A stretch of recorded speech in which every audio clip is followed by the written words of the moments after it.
Yes, sir. जी sir. अच्छा, recording भी start हो गए हैं, शुरू करते हैं. Let's start the class. There is one foreigner, so I'll have to talk in English.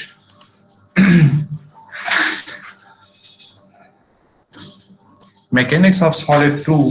The course code is CE228, and our today's class is about introduction to the course content, introduction to the mechanics of Solid 1, and we'll talk about the first topic, if we find some time, the combined stress. So today's lecture contents are course outlines, mechanics of,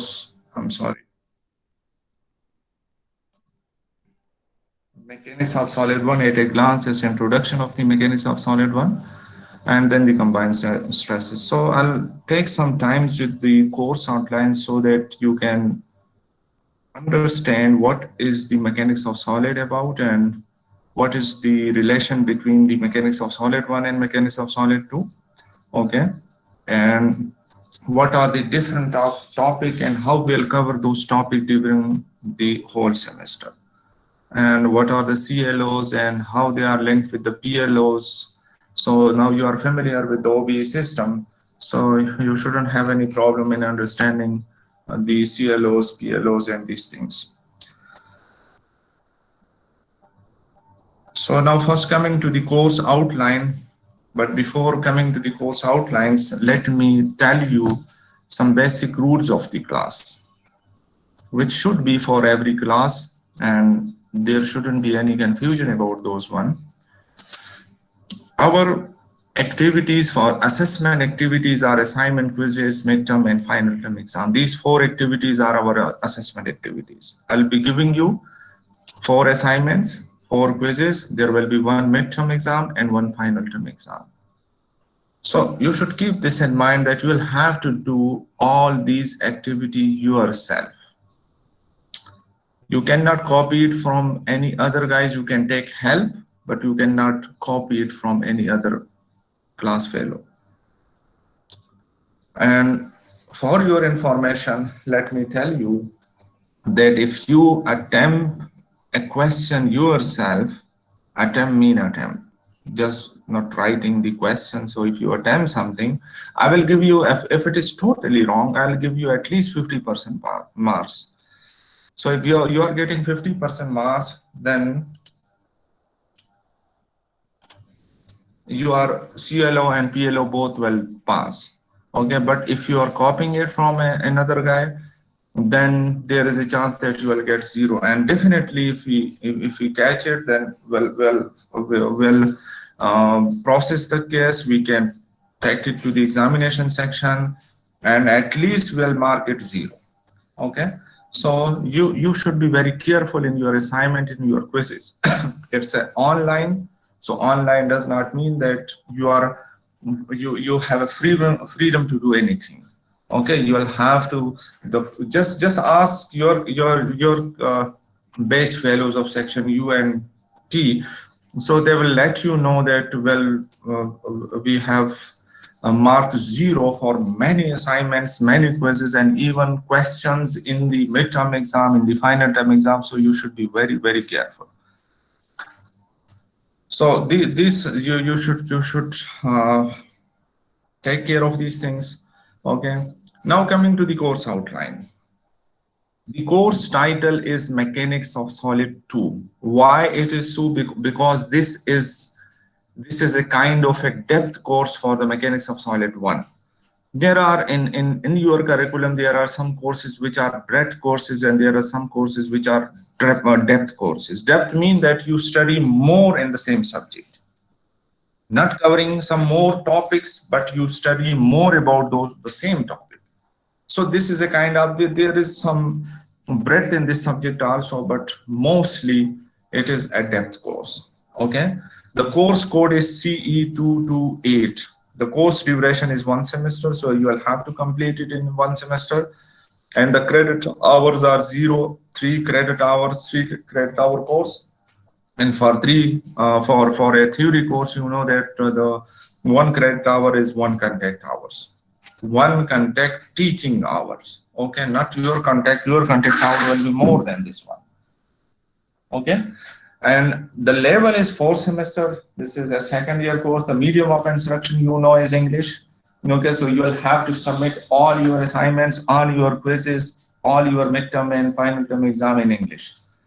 Prerequisite is mechanics of solid 1. So this is prerequisite. You will have to first take the course of mechanics of solid 1 and then you can study mechanics of solid 2. Without taking mechanics of solid 1, you cannot study this mechanics of solid 2.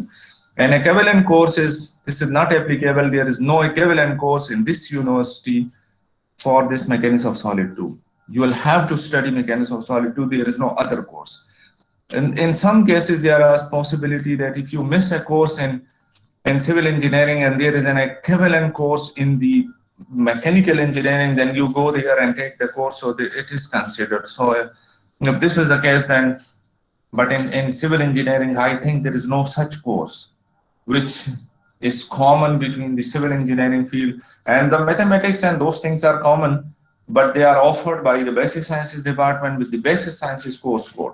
So they are common for the university, they are not different. So this case is not applicable to your, let me show it like this. Next is the course aim. The first course aim is to enable students analyze complex state of stress in solid bodies. In mechanics of solid 1, you studied the stresses produced due to a single force. You studied how stresses are produced when an axial force is applied to a body, how flexure stresses are produced when a bending moment is applied on a body, how torsional stresses are produced when a torque is applied on a shaft. So you study those things in isolation, but here you will study some complex state of stresses where a number of forces will be acting on a body. Okay, and next is to introduce the concept of inelastic behavior of beam stability and material failure. In mechanics of solid 1, you study elastic body, but here you will study the inelastic body, the inelastic behavior of beam also. Okay, so the stress level, if it is exceeding the elastic limit of the body, then the body is considered as an inelastic body, and the elastic theory is no more applicable. The flexure formula is no more applicable. Okay, you will have to develop some separate equations to study the behavior of those beams. Stability, the stability of various systems, the columns, and material failure, how the material fail. If you know that this is the strength of, this is the shear strength of the material, this is the yield strength of the material, and you perform the test in the laboratory, and how can you compare the laboratory test with the actual scenario, so that you will study in this course. And the third aim of this course is the students will be able to analyze and evaluate strength and stability of structural members. Okay, so we'll study this. How can you evaluate the strength of a structure member, and how can you study the stability of a structure member? So these are three course aims, and then coming to the course learning outcomes. Okay, the course learning, you are familiar with this course learning outcomes. So each course has certain outcome after completing this course. So we are expecting that these will be outcomes, and we are expecting these outcomes in our students. Okay, so after completing this course, the first outcome is that you will be able to discuss the theory of elasticity and plasticity. Okay, discuss is a second level cognitive taxonomy domain C2. Discuss, explain, describe. Okay, so this is second level, and then and it is coupled, it is linked, this C2, this first CLO is linked with PLO1.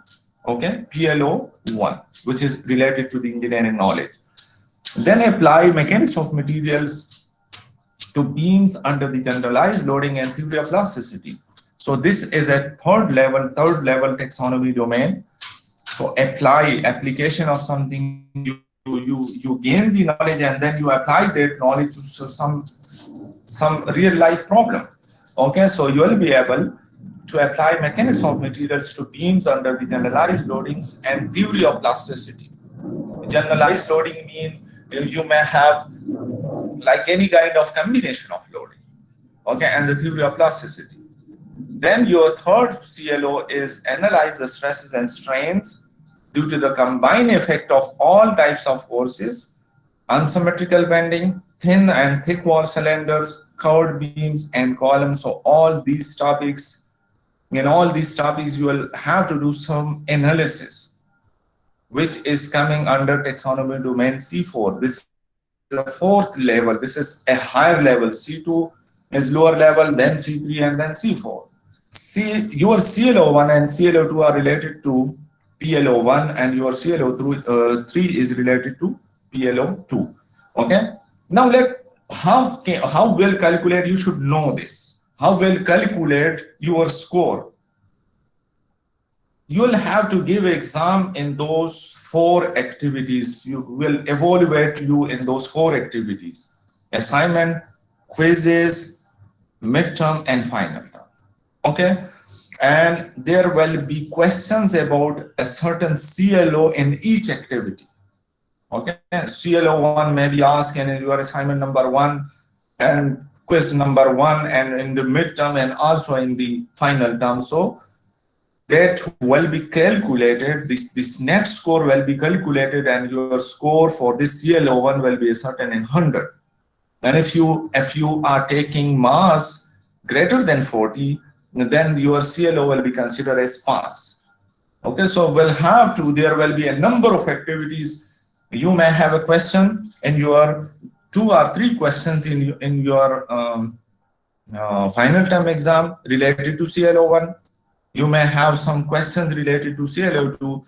Weight will be assigned according to the content coverage and according to the importance of the topic. Weight will be assigned to each activity, and then your CLO score will be calculated, okay, for each CLO.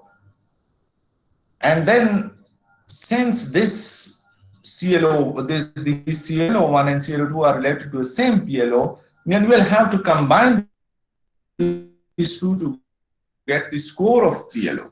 But this combination is not linear combination. Like 50% of the weightage for this and 50, it could be a possibility if both of the topic, both of the CLO have the same importance. Then the same topic coverage.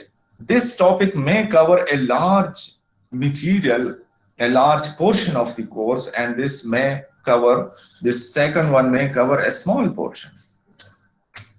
This may cover a small portion and this may cover a large portion. So a smaller weightage will be assigned to this one, to the CLO1, and a larger weightage, like 30%, will be assigned to this one and 70%. So while calculating the PLO attainment, so we'll combine it, the weighted percentages will be combined to get the score, the PLO score in 100. Okay, and this is, since this CLO3 is related with PLO2, so it will be same as if you are getting a score of, let's suppose, 55 in CLO3, then the same score will go to the PLO. Okay, so you should know this. So this may have, so in the start of each, in the start of the semester, so we assign weight to each activity, to not only to each activity, to each sub-activity also.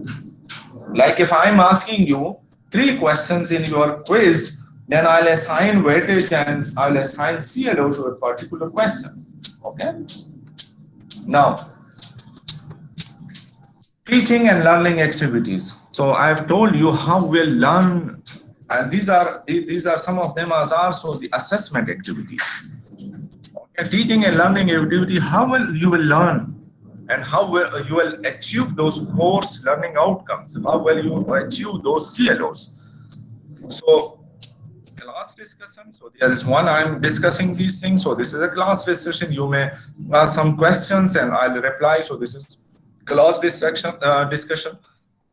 Solve example in the classroom, so I'll do some problems and I'll solve some example and some problems in the class. Class assignment, I'll be giving you some assignments, quizzes, I'll be giving you 4 quizzes, but I'll consider best 3 quizzes just to give you a chance that if in any case, if you miss one of the assignment, one of the quiz, then you will be your other 3 will be considered as your full submission. Okay, and if you submit 4, then I will consider the best 3 assignment. Okay, in calculating your score. Okay, so class assignment, quizzes, so I'll be taking 4, but I'll consider only 3. Okay, and if you just submit 3 of the assignment, and if you feel that these 3 are okay for me, and if I'm giving you the 4th one, so that 4th one submission is not compulsory. If you say I'm okay with the submitted 3 assignment and 3 quizzes, then you are okay. I'm also okay. Homework assignment, okay. Class assignment and homework assignment. Class assignment mean that I will give you some assignment in the class, and I will expect that you just give me, but in the online system, so this class assignment may not be possible. Okay, so I'll be giving you the home assignment. Then the midterm examination and the final term examination. We'll talk about the percentage distribution of each activity in the coming slide. Okay, now the weekly schedule. So let's talk about the weekly schedule. So our first today's lecture is about the introduction of course, MOS1 at a glance, stress at a point, combined stresses. So this is our first topic, and this topic is related to CLO1 and CLO2. You can see CLO1 is everywhere. Okay, CLO1 is everywhere. So we'll talk about this one. This is the first lecture. So we can have some arrangement. So if we miss some portion because of the explanation, because of any your questions, so if because of the shortage of time, then we'll switch it to the next class, and we'll try to cover that in the next class. Okay, so this is our first topic. So we are now introducing the course, then the MOS1 at a glance. So this is important that if you have some confusion in your MOS1, then you will not be able to continue this class, the MOS2. Okay, and then we'll talk about the combined stresses. Analysis of eccentrically loaded short prismatic member core of a section. So this is our next topic, which is also related to the combined stresses. Okay, unsymmetrical bending. In our mechanics of solid 1, we studied the symmetrical bending, and here we will study the unsymmetrical bending. What do we mean by the unsymmetrical bending? That we'll talk about in our course and in our class at that time. Stress transformation. So how can we transform stresses from one plane to another plane at the same point? Okay, if we have a point and we know that in X direction the stress is this one, and the Y direction the stress is this one, then what will be the stress in some inclined orientation at the same point, not at the other point? So that is also important. And the stress in a certain direction in the given X and Y direction may not be the critical stress. Okay, we may be interested in the critical, in the maximum stress. So that we need the knowledge of the stress transformation. So in our 4th, we will talk about the stress transformation, and the first will be analytical. We'll discuss the analytical method, which is the method of equation. We'll develop some equations, and we'll be using those equations for the stress transformation. Okay, the next is the 5th week is transformation, stress transformation using a graphical approach, which is a more circle approach. We'll be drawing a circle, and that circle will give us the stress transformation. How we'll do this, we'll talk about that at that time. Strain transformation is another thing. So this is similar to the stress transformation. So in the 6th week, we'll talk about the stress transformation. And if you just look to this one, all of them are related to the CLO1 and CLO3. Okay, CLO1 and unsymmetrical bending, stress transformation, these things are in strain transformation, these things are related to CLO3, and CLO1 is always will have to some description, some have some theoretical background related to each topic. And then we'll talk about relation between elastic constant and theory of failure. This is also related to the same stress transformation. So this is our course. 7-week course before the midterm. Okay, and I'll be giving you two assignments and 2 quizzes. Okay, 2 assignment and 2 quizzes, okay, before the midterm, and that assignment number 1 will be related to this one, and the quiz will be related to the previous data, the previous topic study. Okay, assignment number 2 may be related to any previous topic studied, and quiz number 2 may be related. So I'll be giving you the course content for each activity. Assignment, no need, you will find it yourself, but for quiz preparation, I'll be giving you that I'll be taking quiz in this topic. Okay, so you will have to prepare yourself. So these are not related that I'll be taking assignment in like this quiz in this subject. This is the week activity. So this could be in this topic. Okay, so these are the weekly activities. Now this is our course after the midterm exam, and once again you can see 2 assignment and 2 quizzes. Okay, so there are total 4 assignment and 4 quizzes in our course, but I'll be considering, once again I'm telling you, the best 3 assignment. Okay, shear stress distribution in unsymmetrical beam, shear flow, shear center. You have studied the shear stresses in beam, but here we'll discuss some more advanced cases and we'll go in depth of this shear stresses, and we'll discuss the shear flow and shear center. What is the shear center? So we'll talk about that one. Thin and thick wall cylinder. Thin and thick wall cylinder. This is pressure vessels. There are pressure vessels which are subjected to external and internal pressure. So we will study those things, that how stresses are produced and how can we design cylinders. Okay, pressure cylinders in which we have some inside pressure. Maybe some cases that a cylinder may be placed in a pressure medium, so the pressure may be applied from the external side. Analysis of column, short, intermediate, and long column slenderness ratio. So this is a new topic for you. This is a topic which is related to the strength and stability of column. Not only to strength, also to the stability of column, and some empirical formula in the shape of Rankine-Gordon formula, and we'll study the eccentrically loaded column also. If a long column is eccentrically loaded, okay, if we consider the secondary effect, then we'll study this one. This is also known as the secant formula. Analysis of curved beam. Okay, we'll study this. Okay, we studied straight beam in our mechanics of solid 1, the flexure formula. But the flexure, one of the assumption of the flexure formula is that the beam is straight, initially straight. If the beam is initially curved, then the straight formulation is no more applicable. Then you will be using the curved beam formulation. Okay. Inelastic behavior of beams in flexure shape factor. So this is the topic. All other topics are related to the elastic analysis, but this topic is related to the inelastic behavior of beams. So we will study this. Okay. Analysis of beams on elastic foundation. Usually beam are placed on rigid foundation. Like a fixed support is rigid for rotation, for translation, for horizontal translation, for vertical translation. Hinge support is rigid for vertical and horizontal translation, but free to rotate. Free to rotate. A roller support is rigid for vertical translation, but free to translate horizontally and free to rotate. Okay. So these are rigid foundation. If something is restrained, then it is rigidly restrained. Like a fixed support is restraining each and everything. So that is rigid.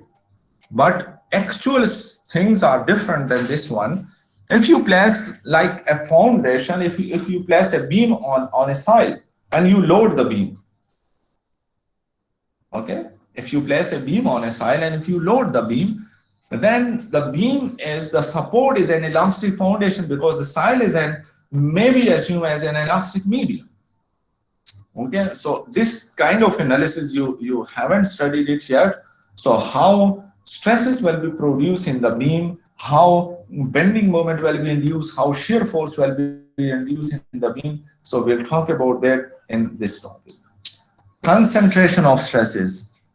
Concentration of stresses, there are cases in which stresses are concentrated at some location. Okay, so I'll talk about this concentration of stresses, and then our preparation week, the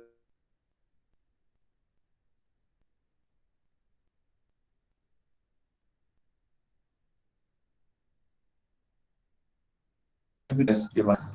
The grading criteria.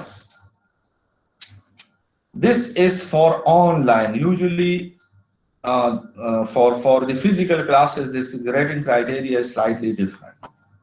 For online classes, we consider that quizzes, as per the university policy, the sessionals, the class before the sessional activities should have a total weightage of 30%, which include the quizzes, assignment, the term paper, the mini projects. All these activities should have a 30% weightage. So in our case, we have only quizzes and assignments, so there is nothing else. So I'll be assigning 15% weightage to quizzes and 15% weightage to your assignments, and that will be to give you a grade.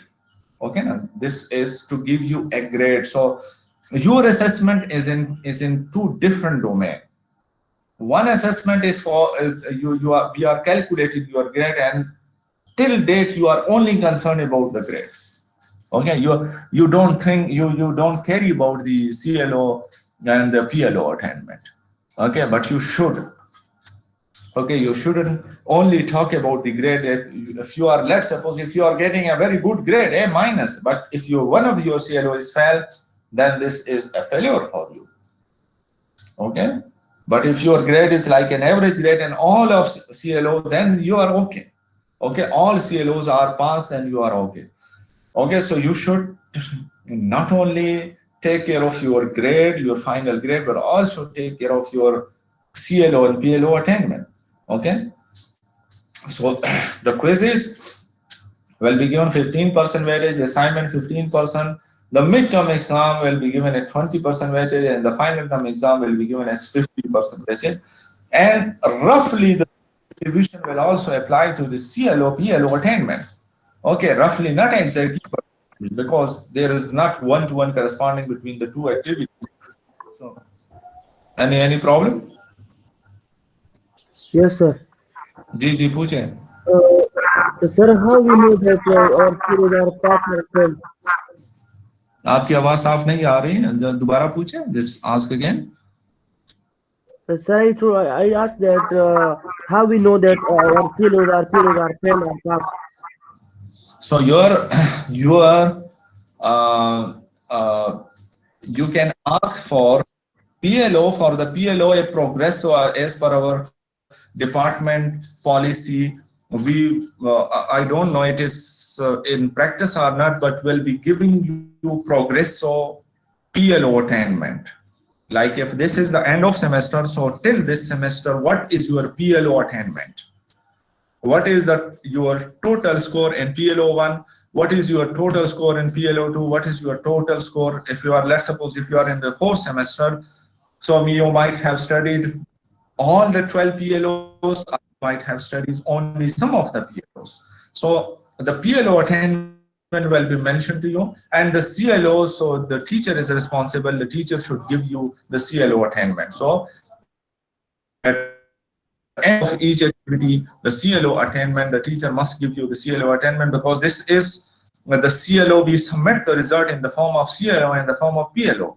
Okay, the CLO attainment, the PLO attainment, the CLO attainment for each student, attainment mean its percentage is mentioned. So everything is there. Okay, so you can ask, you can meet your teacher and just to ask him if you have, let's suppose in most of the cases, if you have a good grade, then the possibility that you are CLO attainment, but if you have to attain your CLO, the teacher is bound to give you a chance for the CLO improvement, and that we call it as a car activity, counseling. You have a actually that is a corrective measures जो है वो, but we call it corrective action report, but we call it as a counseling action report, car activity. So we'll sit with you, we'll send you an email that and you are asked to just submit an assignment, just to appear for a quiz, depending upon. So our software is also giving us suggestion. It's generate a list, and that list, if a list of those students who have failed in fly activity, that you give an additional assignment student, additional quiz to the student, or the student may be asked to repeat the course if he have failed the course. Okay, so these are the corrective actions. So you will be receiving after, if you are unable. Ji So you told that जी पूछे जी. if try to sir, you told that a student have a negative grade and also he may fail in any skill in any PLO. So how can it possible that a person a student get a negative grade and he will fail in his PLO or any PLO, etc. No, if you are fail, I'm telling you, if you are fail in a particular CLO, you will get an automatic email from your that there is a software developed by Dr. Adil. That software is an automatic software. So when we compile the results, so we generate a car report that automatically generate. We just click a button and a car report is generated. And in the car report, all those students who have failed a particular CLO, a list of those students is automatically generated. And that is linked with your registration number. So when we press a button, so you receive an email, automatically an email, and that email give you that on fly date and time you should contact with your teacher, and he will give you some additional that you will be able to pass your CLO. Yes, but sir. that passing of the CLO will not affect your grade. Remember that one. Okay, that will not affect your grade. Okay, so if you are not getting anything, then you are okay with your CLO. So just be happy. Yes, sir. Thank you. This was all about, and these are our some recommended books. So you are familiar with the Strength of Material, 4th edition by Sanger. So the first one is our, you can say it is our course book. Okay, and the other RC Hebler Mechanics, that's a good with regard to the figure and each and everything. So this is also a good book. So you can also consider it as a your textbook. And AP Popov is a very good book, Mechanics of Material, a bit hard to understand, but you can study it, and it's a very good book, and we'll take this as a reference book. Okay, so this is a list of 3 books. Okay, ji. Now coming to our second topic of today's class, MOS 1 at a glance. Okay, for the whole MOS 1 course, I'm just telling you. Here I'm just summarizing this in the few slides. Okay, so in MOS 1 you first studied what is stress.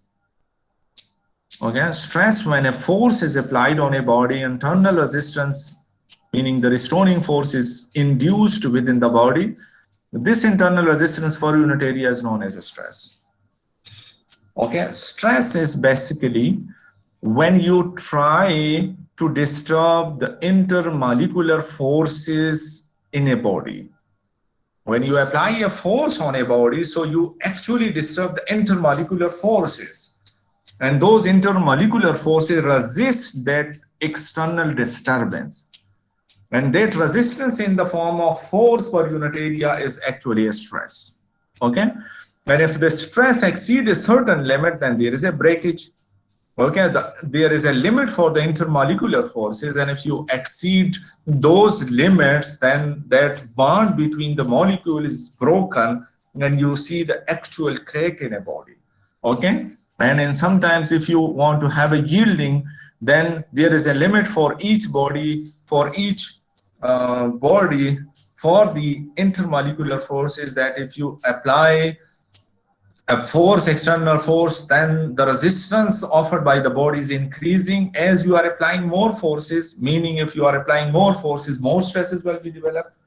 But after a certain limit, if you are increasing the force, there will be no increase in the resistance. Okay, and the resistance, like that, is known as a yielding, the plastification. Okay, the plastic, like no increase in stress, and there will be a movement in the molecule.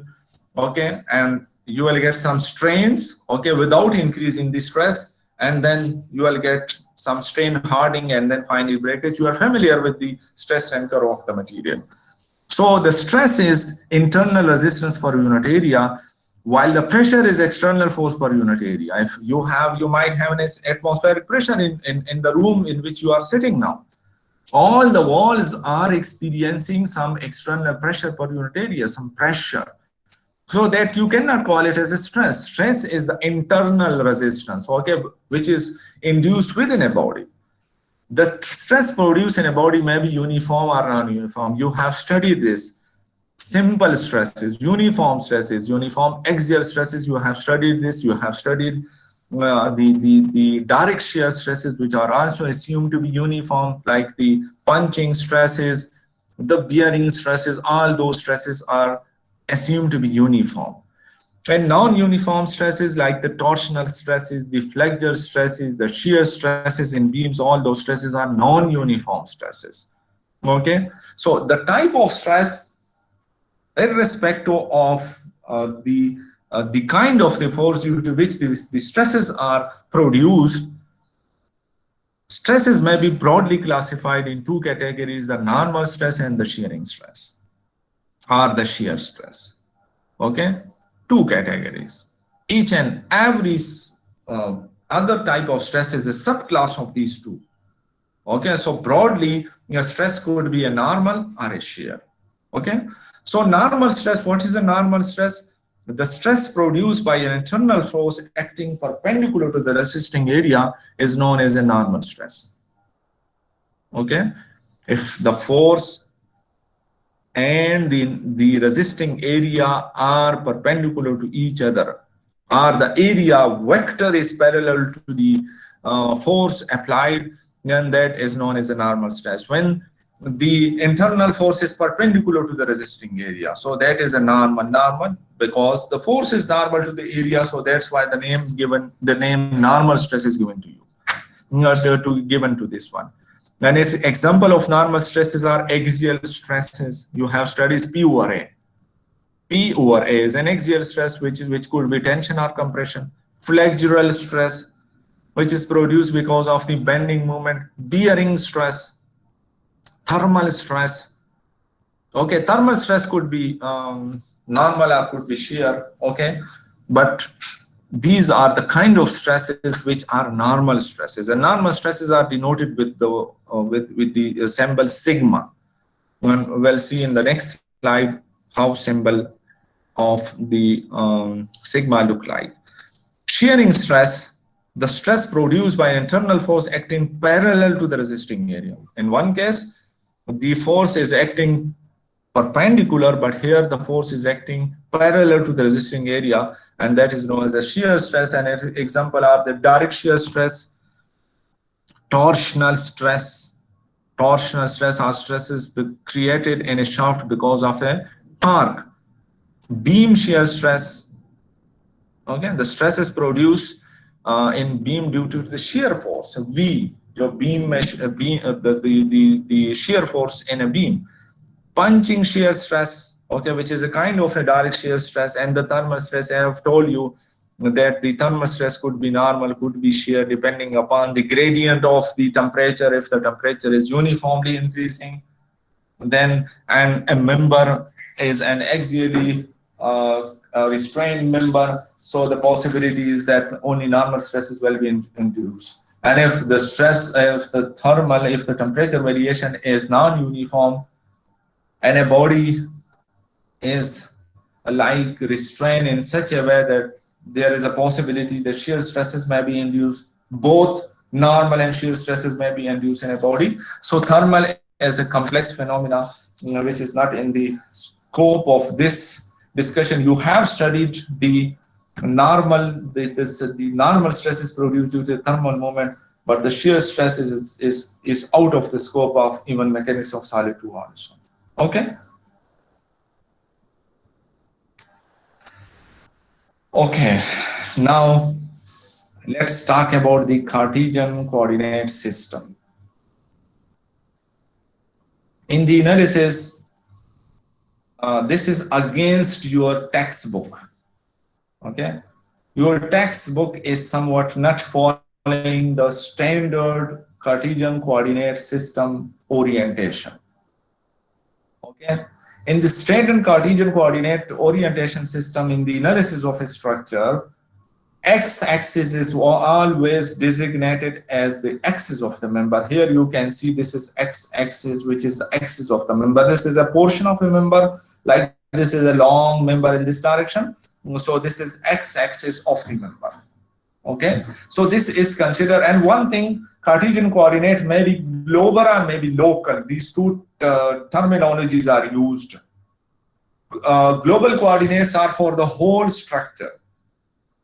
Like if you have a 3-dimensional structure and you take one of the corner and you say that this direction is x-axis, this direction is y-axis, and this direction is z-axis. Okay, so those will be global axis of the structure, and there are local axis for each element. Like you have local axis for a beam, local axis for column, for each beam and for each column, local axis for a slab also. For a 2-dimensional element, there are also local axes. Okay, so for computerization, to develop a computer program, you will have to make all these things standard. Okay, now so that everyone, you will have to come to a common solution, and so that everyone can understand that. And that's why the Cartesian coordinate system used for the x, y, and z, that is important. So x-axis, local x-axis is always perpendicular to the cross section or parallel to the axis of the member. Y-axis is any axis perpendicular to the x-axis. Okay, ना कोई भी axis जो है वो जो कि उसके जो है वो perpendicular हो तो वो ले ले आप, ठीक है. और आपका जो है वो जो z-axis है, so that is according to the right hand rule. ठीक है ना, आप right hand rule से जो है वो z-axis को जो है वो कर सकते हैं. ठीक है, कि z-axis आपका जो है वो किस डायरेक्शन में होगा. ठीक है ना. सो देयर इज यूजुअली इसमें थोड़ा सा इख्तिलाफ है कि y एक्सिस अपवर्ड होना चाहिए या z एक्सिस अपवर्ड होना चाहिए. ठीक है ना.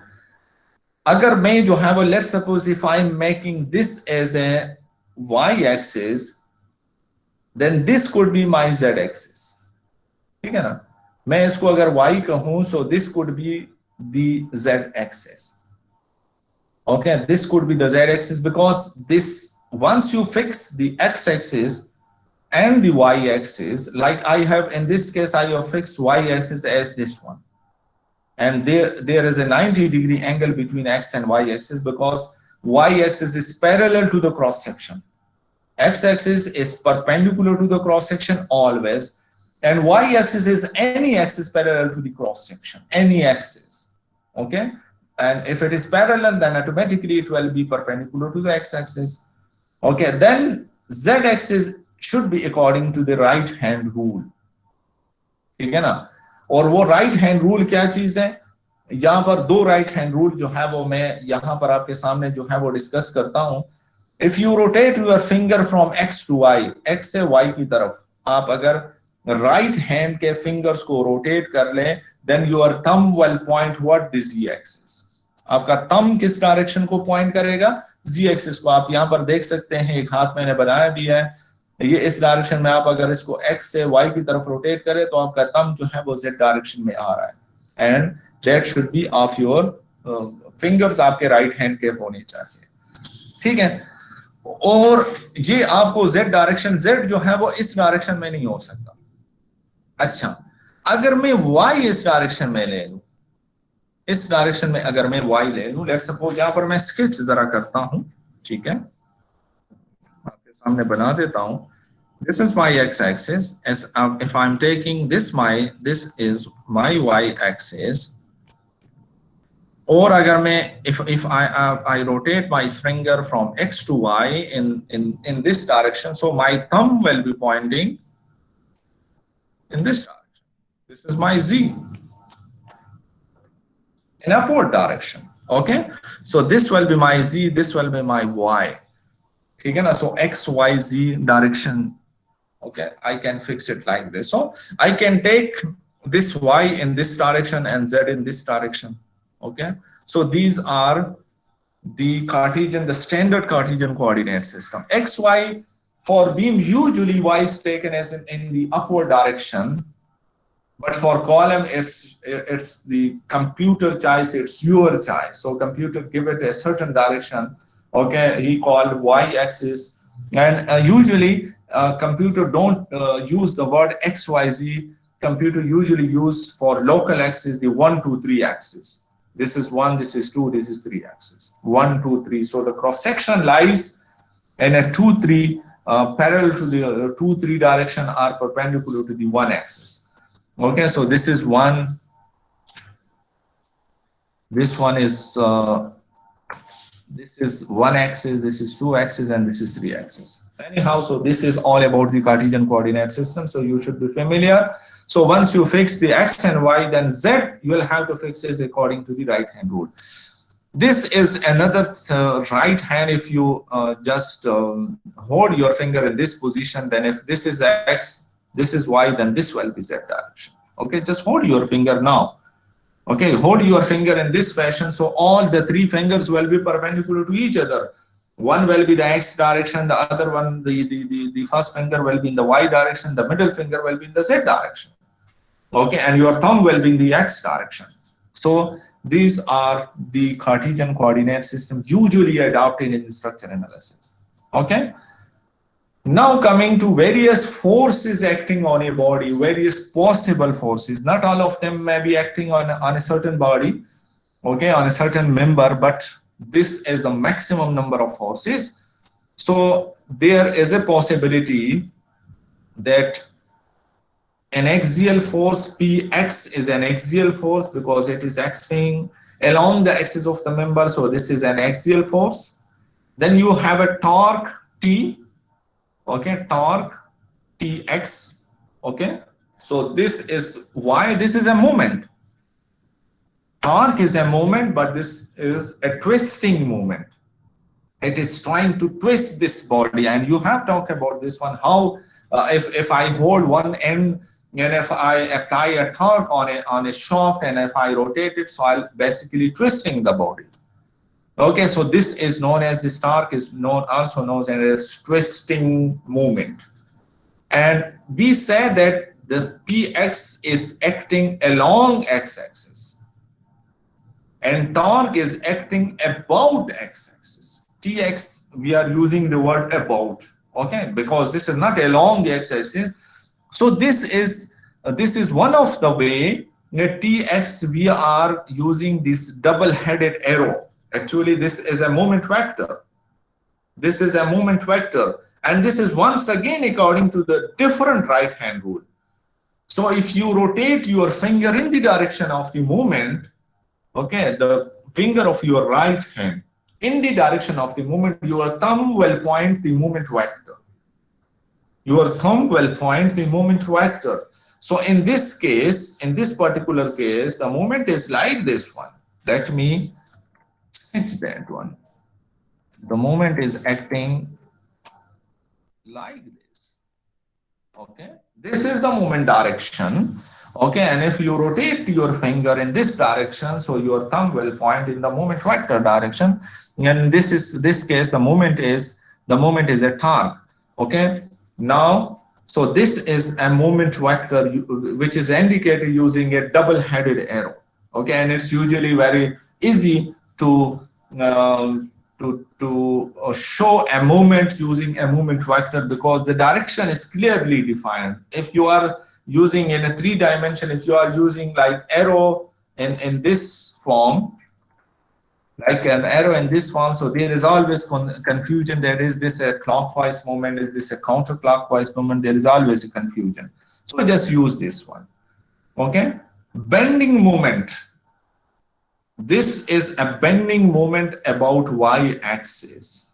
Okay, this is bending moment about y-axis. Why this is also, this torque is also a moment, and this is also a moment, but this is known as a twisting moment, and this is known as a bending moment, because this is trying to bend the body about y-axis. Okay, the bend the body about y-axis. So if we have a three-dimensional body, and if the load is acting in this direction, if you have a beam and the load is acting in this direction, like if we have a load acting in this direction parallel to the z-axis, I'm sorry, if this is the direction of the load, so it will cause, if the load is in the z direction, it will cause bending moment about the y-axis. And if the load is like the routine load, just like we have a beam load is applied from the top, so it will produce bending moment about the z-axis. So if we have a beam,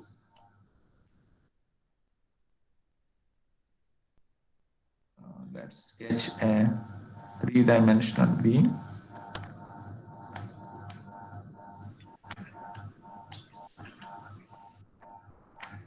And if the load is applied in this one, okay, so it will produce a moment like this, and this moment is what? This moment is about this z-axis. Okay, if you just look to this moment, so this is a moment about the z-axis. So this vertical load is creating a bending moment about the z-axis. Okay, so that's why this is mz. Okay, mz. And if you have a load applied in this direction, so it will produce a moment about the y-axis. It will bend this beam about the y-axis. Okay, it will bend this beam about the y-axis. So just understand this. So the bending moment could be about y-axis, and the bending moment could be about the z-axis. Okay, and there is a possibility that if you have vertical load, the load is acting vertical direction, so the shear will produce in a vertical direction. If you have load acting in this direction, like in the lateral direction, the shear will also be produced in the lateral direction, in the z direction. So there are 6 forces: 1 axial force, 2 shear, 1 torque, and 2 bending moments. So total are 6 forces. So possibly 6 forces, and you have studied how stresses are induced because of all these forces. ये आपने पढ़ा है. You have studied this in your mechanics of solid 1. Let's talk about this briefly. Okay, I can divide this force acting, the force acting, those 6 forces. So normal stresses are produced due to Px, My, and Mz. Okay, normal stress, because you know that Px, we call it as a sigma P over A. This My is also producing normal. The flexure stresses are also normal stresses. We talk about that one. And the flexure stresses, because of the bending moment about z-axis, are also normal stresses. So these are normal stresses because of these 3 actions. And the other 3 actions, the torque, the Vy and Vz, they are producing what? They are producing shear stresses. They are producing shear stresses. Okay, so now let's talk about each one of them individually. Axial stress. Axial stress, sigma x is Px over A. Okay, so if you have an axial force applied, so it's very simple. This is the case of a simple stress. Just divide that with area, so you will get stress. Okay, and the relation between the applied, the internal, the resistor force and the stress produced is by the geometry. Okay, geometry is making the relation, and here the geometrical parameter is area. Okay, the geometrical parameter is area. Now, in the case of, and this is producing, remember, the stress is in the x direction. Px, the force is applied in this direction, so the force is perpendicular, is applied in the along the x-axis, so the stress will also be produced in the x direction. Okay, now the flexure stress, the flexural stress this is sigma x is mz divided by iz into y, and sigma x is equal to my divided by iy into z. Okay, and we'll talk about this one. Okay. In both the cases, the stress is induced in the x direction. Okay, the stress is induced in the x direction. Okay, if a moment is applied about z-axis, or if a moment is applied about y-axis, in both the cases, the stress is induced in the x direction. The flexure stresses, and here you can see, this is the case where the bending moment is applied about the z-axis, and here you can see the flexure stress variation diagram. Okay, this z is the neutral axis, here the stress is 0. And in the bottom, you can see some tensile stresses are produced, and in the top, you can see some compressive stresses are produced. Okay, so this is the flexure stress, and if you look to the direction of the stress, the stresses are induced in the x direction, and same is the case for the y. So you have studied in your mechanics of solid 1, the stress is equal to m divided by I into y. Simple. Okay, but here we will also use some subscript where the moment could be about the z-axis. So if the moment is about z-axis, then the moment of inertia used in the calculation should also be about z-axis. So if this is the case, moment is about z-axis, then I should also be calculated about this z-axis, and that should be used in the calculation. And y is giving you the variational parameter, that the variation is along y-axis. Here you can see that the stresses are varying along the y. Here at the top, the stress is maximum, in the bottom, the stress is maximum, but in the neutral axis, the stress is 0, and there is a linear variation. So this is y is the variational parameter. So if the bending moment is about z-axis, the stresses will vary along the y-axis. And if the bending moment is about y-axis, then the stresses will vary along the z-axis. Okay, in this case, the stress will be, some maximum stress will be here, maximum stress will be here, and there will be a 0 stress at the neutral axis. Okay, and the variation will be along z-axis. And once again, if the bending moment is about y-axis, then iy should be used in the calculation. You cannot use I is the same I for both the cases. If the bending moment is about z-axis, then moment of inertia about z-axis should be used. And if the bending moment is about y-axis, then moment of inertia about y-axis should be used. And we'll talk about this negative sign later on. Okay. And let's talk about it now. Let's talk about it now. Now, if, let's suppose in this case, if a positive, you know, let's sketch a figure.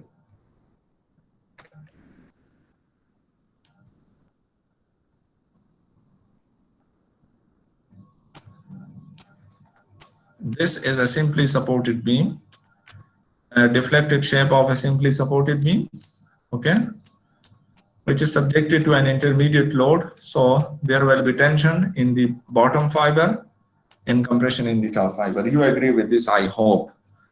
And if I draw the bending moment diagram for this, so the bending moment diagram will be a positive bending moment diagram, okay.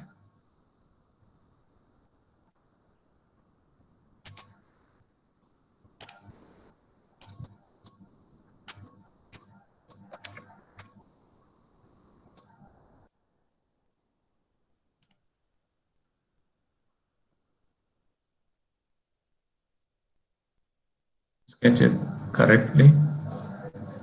I'm sorry, like this. Okay, so this is a positive bending moment. Okay, so this is the case. So you have tension in the bottom fiber. So if you have positive bending moment, then tension should be in the bottom fiber, and compression should be in the top fiber. Now let's compare this one. Okay, if M is positive like this case, and forget about, for the time being, forget about this negative sign.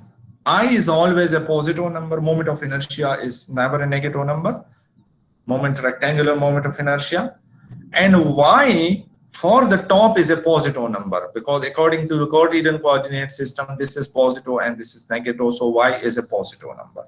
Okay, So this is positive, this is positive, this is positive. So this whole number is giving you a positive number, meaning tension. But in the top, you can see that there is a compression. So this is giving you a reverse sign. And if you have positive bending moment, and if you are concerned with the bottom fiber, so bottom, for the bottom, you have Y as negative. So without this negative sign, this will give you a negative number. And this is once again against, because in the bottom fiber, there is tension, positive. Tension is always designated as a positive stress, and compression as a negative stress. Okay, so this is giving you a reverse sign. Okay, so that's why this negative sign is given to this equation, so that the formula adjusts, it sends itself.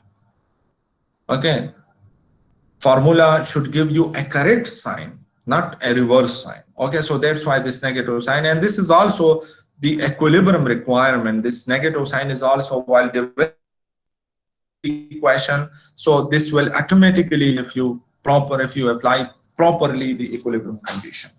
Okay, now in this case, I've explained this all these things, but this last bullet, and we'll talk about this one in more detail in some other slide, is per assumption Y and Z shall be the principal axis of the section.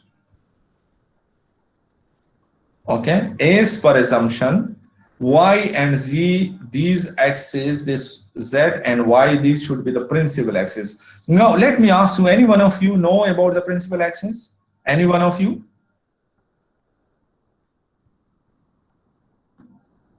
This is a big assumption of the lecture formula, that the bending moment should be applied. G. Is it the neutral axis? No, it is not the neutral axis. Neutral axis is an axis about which at which the stresses are zero, the normal stresses are zero. So this is not necessarily the neutral axis.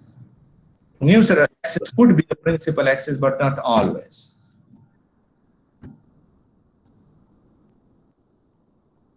Any one of you? Okay. Yes, sir. In the line that passes through the center of curvature, sir. Center of curvature. So that is the center of curvature for a line passing through the center of curvature? Yes, sir. No, that is not the principal axis. No. Anybody else? Okay. So principal axis, I've written it here, that the limitation of this formula, the assumption of this formula, the assumption behind this formula is that X and Y and Z should be the principal axis. And if they are not the principal axis, then these formula are not applicable. Okay, and principal axes are two orthogonal centroidal axes. This is very important.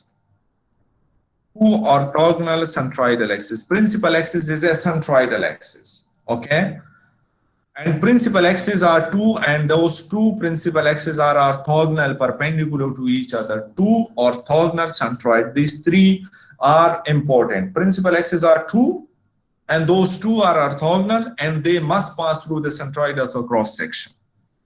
Okay, there is a possibility that if this is the cross section and this is the centroid, then through this centroid a number of axes can pass. A number of axes can pass.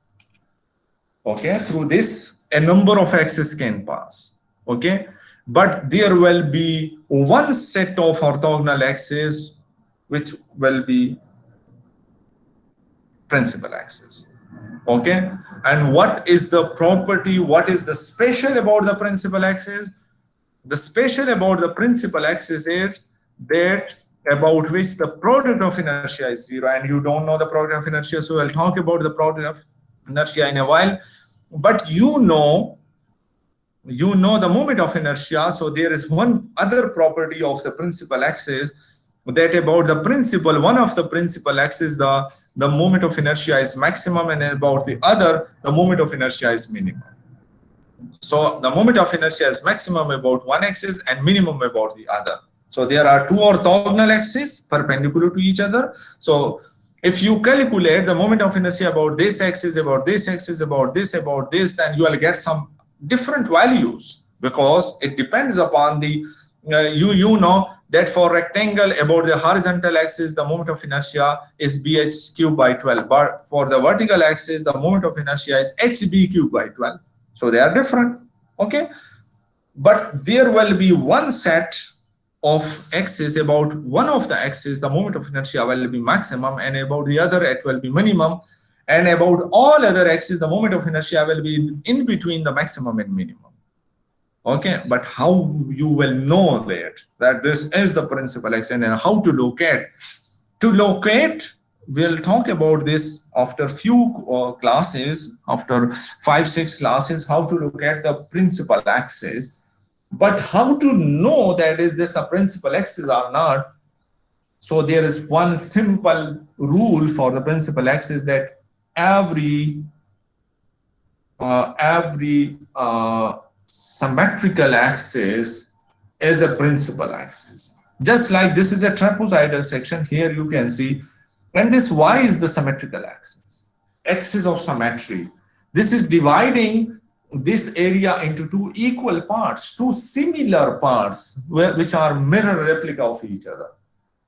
Okay, so but this z is not the axis of symmetry, because here you can see the bottom shape and the top shape are different. Okay, so this y is the axis of symmetry. So each axis of symmetry is a principal axis. Why?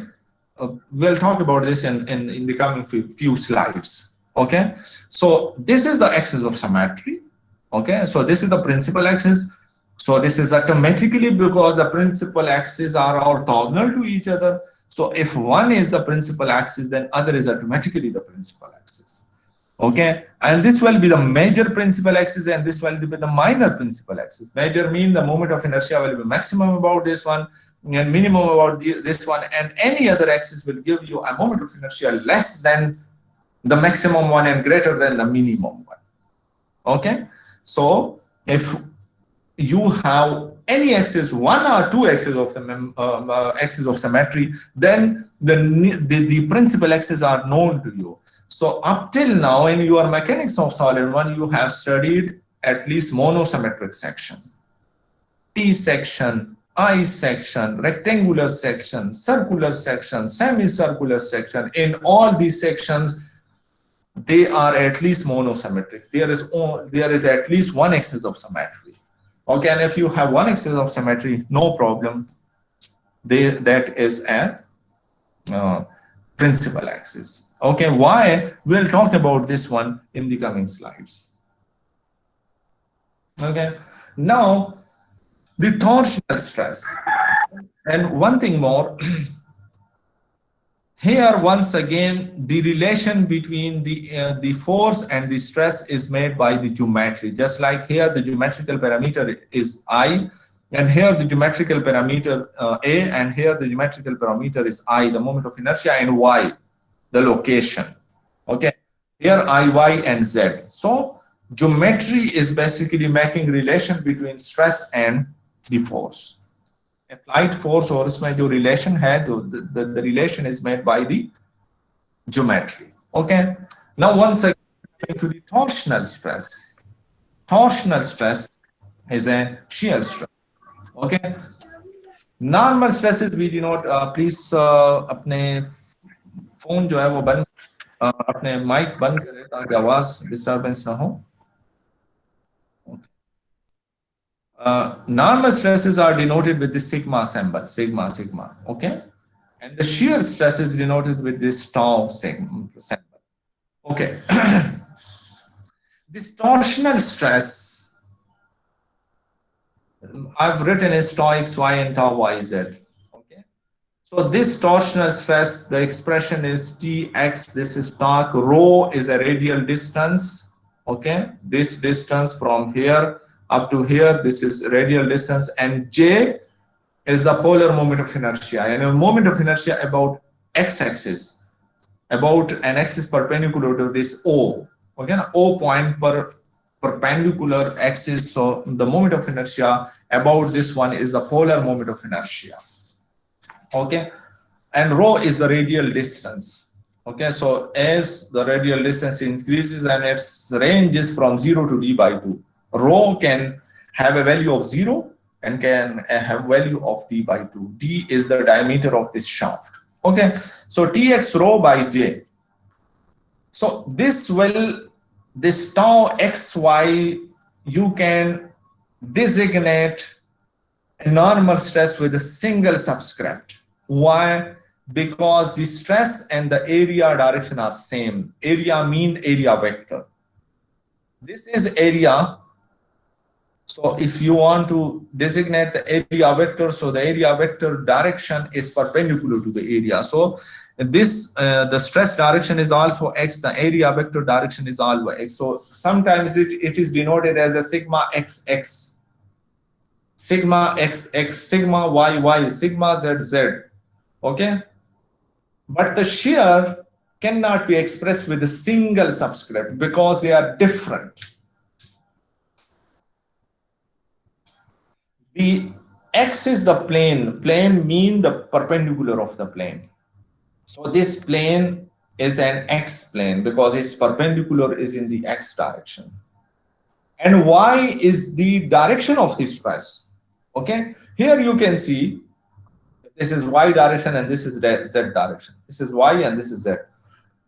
Here you can see that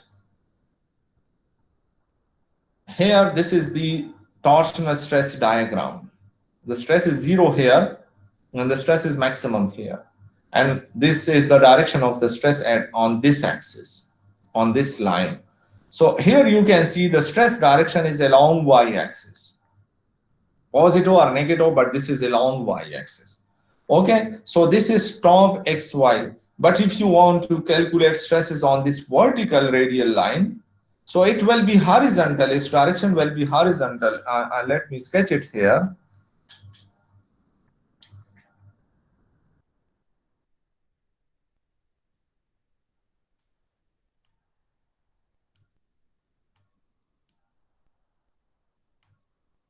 It will be like this. Okay, so the plane is x, but now the stress is in the z direction. So due to the torque, the stress could be in the y direction, could be in the z direction, or could be in any other direction. Like if I want to calculate stress on this line, so the stress will be in an inclined direction like this. Okay, so this is the direction. So the stress is always in a tangential direction. Okay, the stress is always in a tangential direction. Okay, so this is that this y, this could be y, this could be z, or this could be any theta. Okay, this could be any theta. So the stress is in this direction. So you can always represent a shear stress with two subscripts. One, the first subscript show the plane, and the second subscript show the direction of the stress. Okay, so this is how can we calculate the stress due to the torque. Okay, now coming to the shearing stress in beams. Okay, shearing stress in beam. So there is a possibility that usually we write it VQ by IB. You might have studied this relation that the shear stress is equal to VQ by IB. Okay, so shearing stress here I've written is that if the vertical shear is applied, then the stress will be produced, since this is x plane, so the stress will be produced in the y direction. It is acting on the x plane, so that's why it is xy. This x is the plane, this is x plane. Okay, because this is z, this is y, so perpendicular is what? Perpendicular at this point is the z axis. I'm sorry, is the x axis. So this is tau x is the plane and y is the direction. Okay, so Vy, if you have the shear force is applied in the y direction, then Q should be calculated. Q is the first moment of area. Should be calculated about z axis. I, the moment of inertia of the whole cross section, should be calculated about z axis, And B you have let's suppose if you want to calculate shear stress here, so what is the width of the beam? So in the case of rectangle it is constant, but in the case of a triangle or any other section it could be in the case of triangle this is variable. Okay, so with the depth the B parameter is also a variable. Okay, now and if the shear is applied in the Z direction, not in this direction, in this direction, like in the Z direction, then the stress will be produced on X flat but in the Z direction. This is VZ. But the first moment of area, all other parameter will be about Y-axis. The first moment of area should be calculated about Y-axis. Moment of inertia about this axis. And By will be like this one. In this case, By should be H. Okay. In this case, in the rectangular, By should be H if the force is acting in this direction. Okay. So you should know this. Okay. You have studied it that VQ by IB. But what is the direction of V? In which direction the stress is produced? So that is important. Okay. That is very important. So you will have to take care of this. So this is the shearing stress producing the body. Okay. And once again, the relation here is between the force and the stress is through geometry, and this is force, Vy is the force, and this is stress. So all other parameter Q, I, and B, they are geometrical parameter. So geometry is making a relation between these. Okay, geometry. Okay. So this is what this is the mechanics of solid one at a glance. Okay, and you have also studied that how deflections are calculated. So let me summarize those also, that if you have an axially loaded member, then the deformation is equal to PL divided by AE. You have studied this. This is the deformation in an axially loaded member. Here the relation between force and deformation is made by geometry as well as material. So here E is a material property. Okay, and you have also studied that the angle of twist in a bar is torque into L divided by JG. Okay, theta is TL by JG. Once again, this is a force, this is force, this is deformation, an angle of twist, and the relation is L or J are what? J is the polar moment of inertia, L is the length, so they are geometry, and G is a material property. And what about the beam?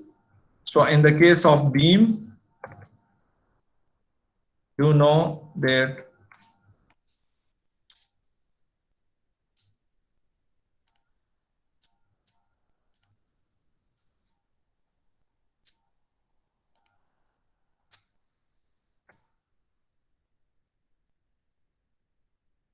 D square Y divided by dx square is equal to M over E I. Okay.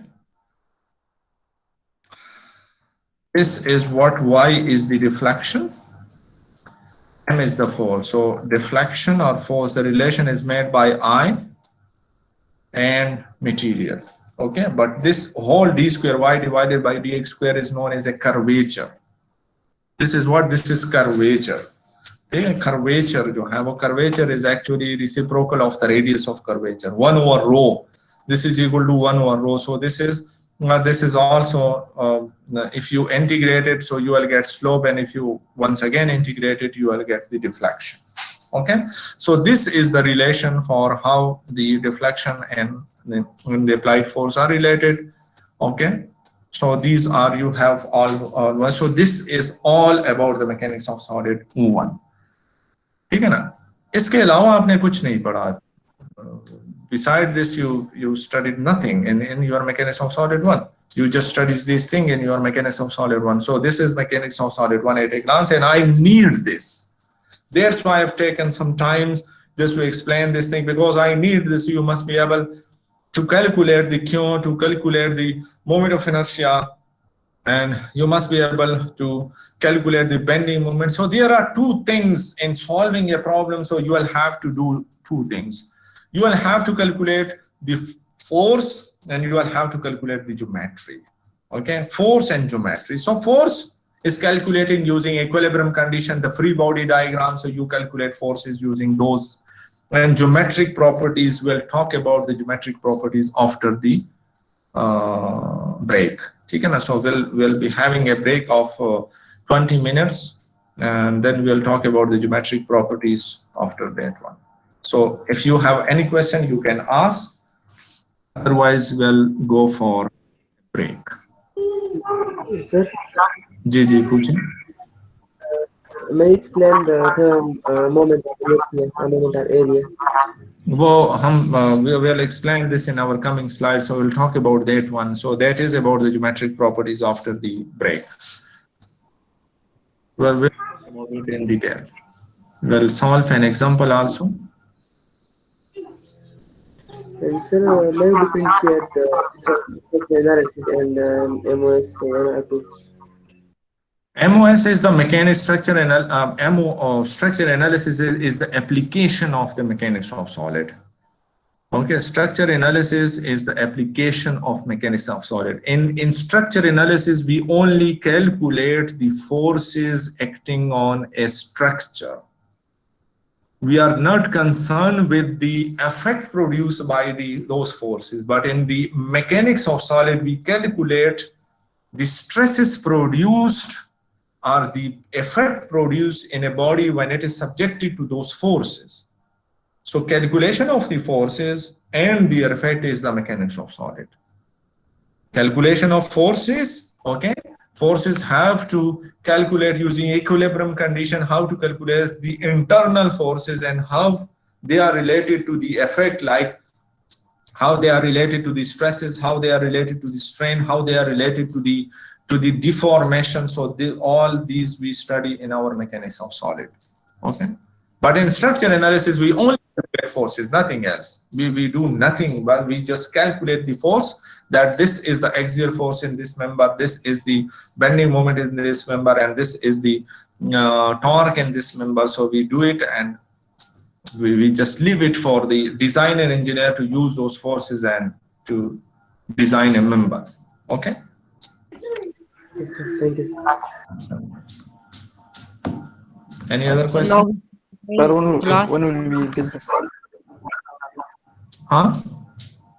Sir हम दोबारा class 9:56 पर join करें. 20 minute जब हम अभी छोड़ देंगे, मेरी घड़ी में मैं आपको अभी बता देता हूँ. So I have 9:36, so we'll be meeting at 9:56. Okay. ठीक है जी. So sir Yes, sir. okay, if you don't have any other questions, then let's have a break of 20 minutes. Okay, sir. Thank you.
Assalamu alaikum.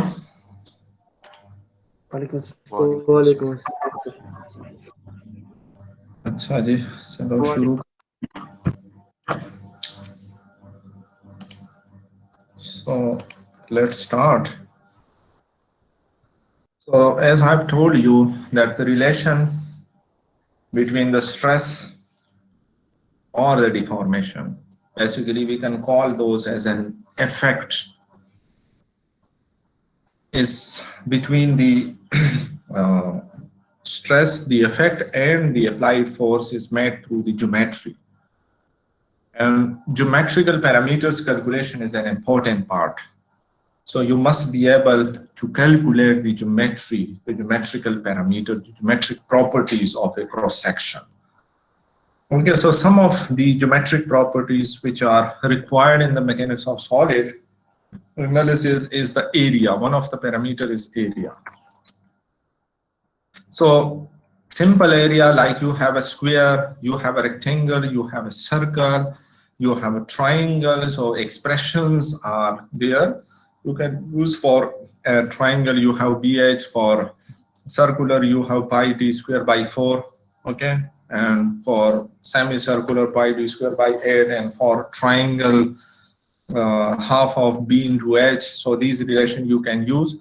And if you have some irregular areas, okay, like if you have some curve, and that curve, the equation of the curve is known to you, and you want to calculate the area which is encircled by that curve, so you must be using this integration to calculate the area. So you will have to integrate that, and then you will be able, like if you have this irregular area, how to calculate. So the equation of this line must be known to you. And if the equation of this line are this equation, this may not be a single equation, these may be some multiple equations. So you must be able just to integrate the area under the curve and to get the area. Okay. So this is one of the geometric properties, the area. Then is the first moment of area. The first moment of area, the expression is that this is qz is equal to integral of yda. And if you have some regular areas whose centroids are known to you, that you can use, you can replace in this integration with summation. Integration is also a kind of a summation. Okay, so you can use this in this summation of area into y. Okay, so if you have, let's suppose if you have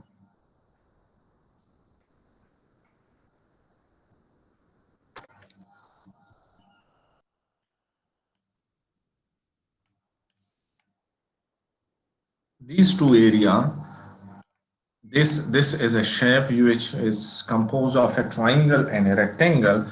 When you want to calculate the moment of inertia about this axis, about this z-axis, okay, so this is the centroid of this, and this is the centroid of this. Okay, let's suppose if this is area 1, which you can easily calculate, and this is area 2, and if this distance is y1 bar and this distance is y2 bar, then the first moment of area of this about the neutral about this z-axis is qz is equal to a1 y1 bar plus a2 y2 bar. Okay, a1 y1 bar plus a2 y2 bar. So this is the first moment of area about z-axis. Z is any axis. It could be the neutral axis, it could be the centroidal axis. Okay, one thing I forgot to mention, that in the case of elastic symmetrical bending, the neutral axis coincide with the centroidal axis. Your flexure stress man, the neutral axis coincide with the centroidal axis of the cross section. So neutral axis is known in advance for pure elastic bending, elastic symmetrical bending. okay, in which the bending moment is applied above the principal axis. And so the neutral axis coincides with the centroidal axis of the cross section, and we'll talk about the centroidal axis. So this is how to calculate the first moment of area. The first moment of area calculation is required for locating the centroid, and it is also required in calculating the shear stress in beam. This is the QZ, and this Q is the first moment of area, and this is calculated for this shaded area, for this whole shaded area. So it is required to calculate the stress at this location, the shear stress. So you need to calculate the shear stress of the shaded area, and this shaded area and times the distance. So this will give you the first moment of area. Okay, so the first moment of area calculation about the z-axis and about the y-axis. Y-axis is integral of z into d or a into z bar, summation of a into z bar. Moment of inertia. It is usually asked, define moment of inertia. Can anybody of you define the moment of inertia? Let me ask you a question. आप में से कोई define कर सकता है? Any one of you?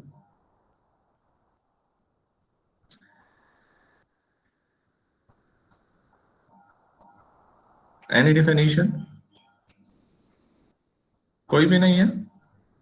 Any one of you can define the moment of it is the property due to which it resists any change in moment. Any change in the moment. So if I do a moment change, mean if I want to change the force, so the moment will change. So if I want to change the force, so the moment will change, so the body will resist this. So you're talking about this one? Yes, sir. Can you define area? Let's do it simple. Can you define area?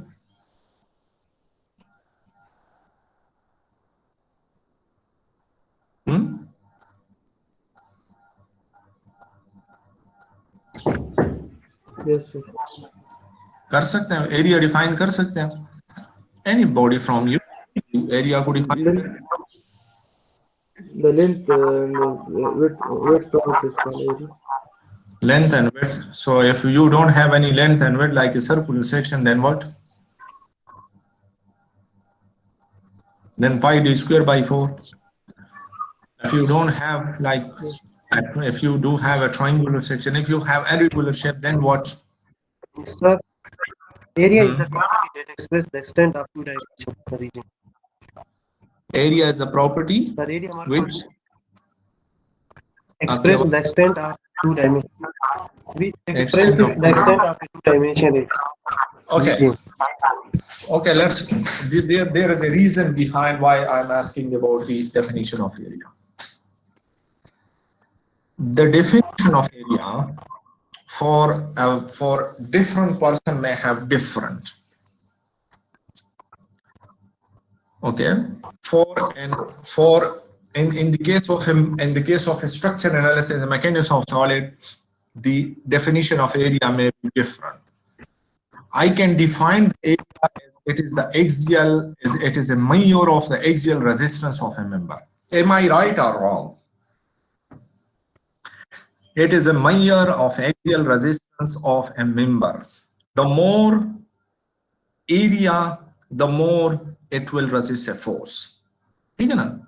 जितना जो है वो आपके पास area ज्यादा होगा किसी भी member का cross section area, if you are increasing the cross section area, so you are actually increasing the force capability of the member. Am I right or wrong? For a person like for a patuari like people, the area, the definition of area is like it is in Marla and in Canal and in square feet and in these things. Okay, so the definition of an area is different. So it's a mathematical expression. A is integral of dA, which is a measure of the axial resistance of a body, okay, of a member. And moment of inertia on the same line is a mathematical number. Where, from where did this moment of inertia come? Do you have any idea? ये कहाँ से आया है?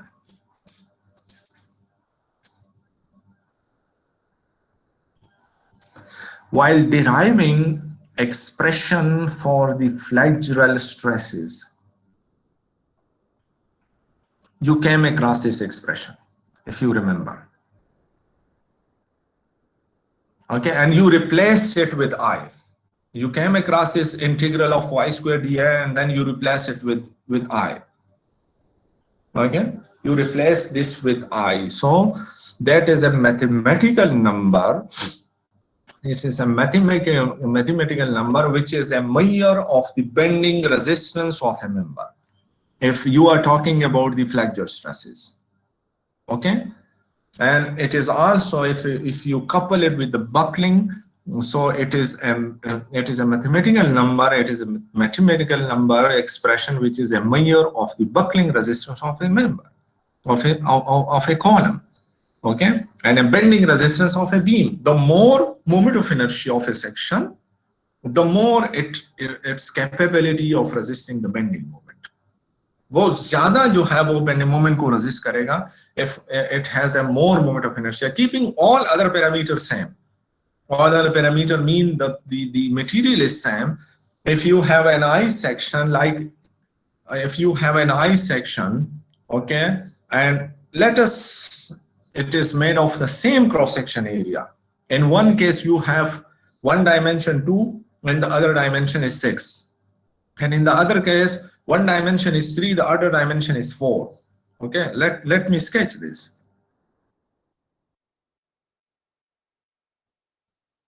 This is 1, this is 2, this is 2, this is 6, this is 3, this is 4. Both have same area, 12 square inches. Okay, the moment of inertia of this section is higher than the moment of inertia of this section. Okay, the moment of inertia of this cross section 2, 6 is 2 into 6 cubed by 12, and it is 3 into 4 cubed by 12. So this is higher. This is much higher than this one. So you can say that this is the axial resistance of both the member are same, but the bending resistance of this section is greater than the bending resistance of this section. So you don't try to define it like this is something you have or just to describe it. You can couple it with certain phenomena. Okay, and this phenomena could be the buckling, could be the bending, okay, could be any other where this expression of I is used. Okay, so you can say more I, more bending resistance, more I, more buckling resistance, more buckling capabilities. Okay, so this is the moment of inertia. So moment of inertia mathematically you can calculate using this integration y squared dA, and about the y-axis integral z squared dA. These are the mathematical expression for calculating the moment of inertia. And if you use this expression, that could be any axis. This could be the neutral axis or the centroidal axis of the member. This could be any other axis. So if you have if you have a rectangular section B and H, you can calculate moment of inertia about this section. So B H cube divided by 12. This is, if you solve this integral for this rectangular section, you will get this expression. You can do it. You can very easily solve this expression.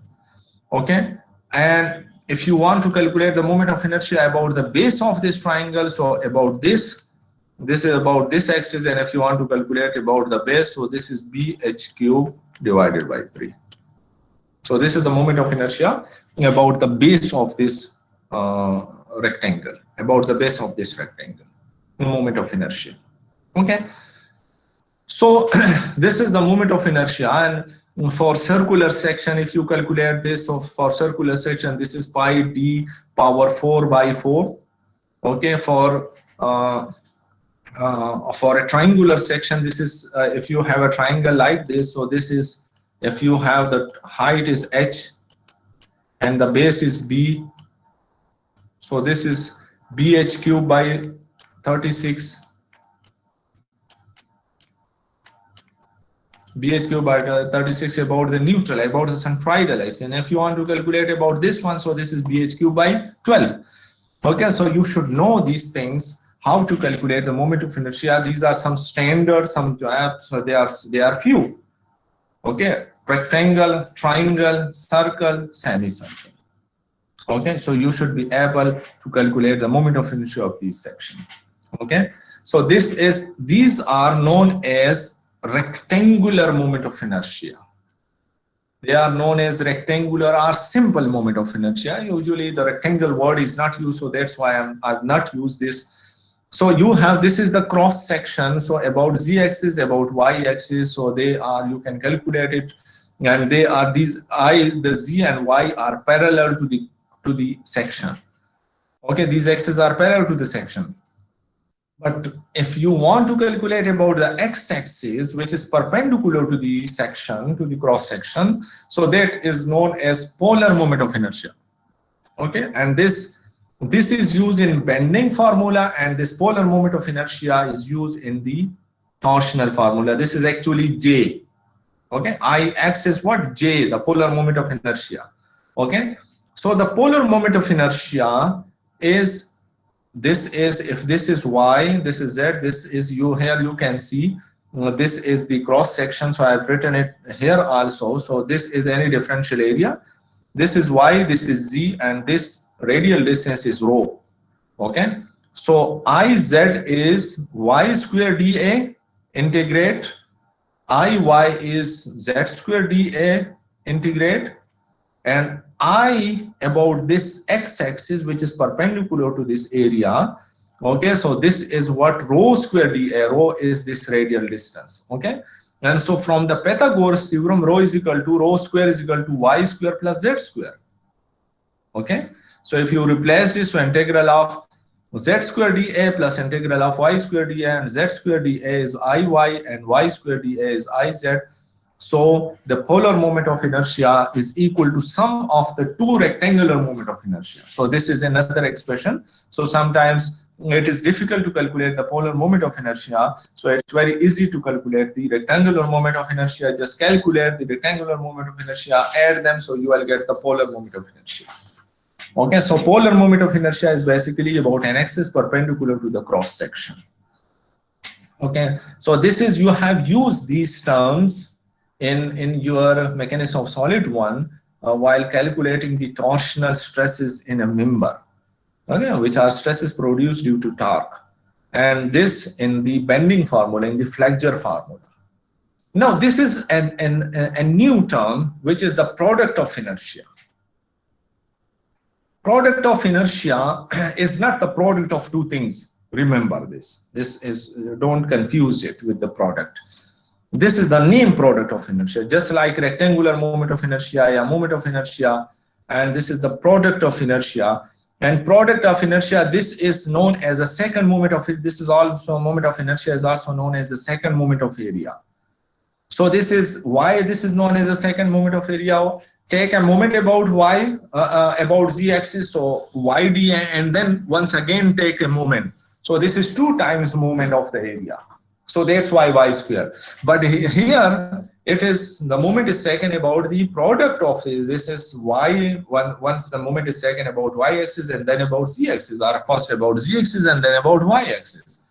Okay, so that's why this is known as a product of inertia. And if you want to write it in an integral forms, and then this is summation of a y bar z bar.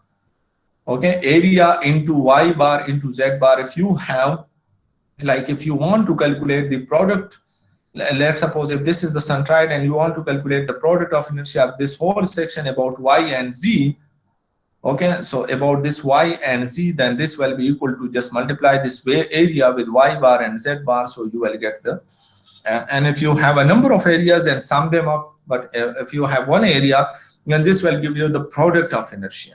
So product of inertia is also a mathematical term. Again, this is also mathematical term. Again, a polar moment of inertia, just like the moment of inertia, just like the area. So this is also a mathematical term. How can we calculate? How can we get this one? So we'll talk about this in a while. Okay, and there is an example on the next slide. So we'll talk about that example also. Okay, so centroidal axis is located using this expression.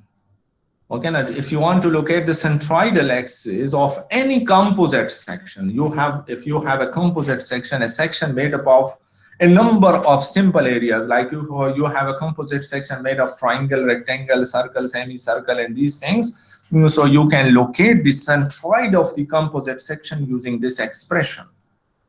Okay, using this expression. So y bar is like, if you want to, this is an area which is composed of many sub areas, and if you want to calculate this y bar, just divide this into a number of area and take about the z-axis, the first moment of area of each, and you have 1 area, 2 area, 3 and 4 areas. So just take the first moment of area of each sub area.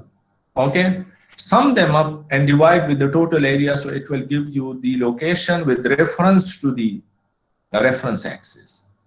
Okay, now you will have to select the reference axis. In the coming slide, we'll talk about this reference axis in more detail. So y bar is this one, and z bar is the summation of az. Az is the first moment of area divided by summation of a. So this will give you, once you know two centroidal axes of the member, then centroid is known to you. So sometimes one of the centroidal axes is known in advance if it is an axis of symmetry. ठीक है ना, वो आपको advance में पता होता है. ठीक है ना, if it is like, ji.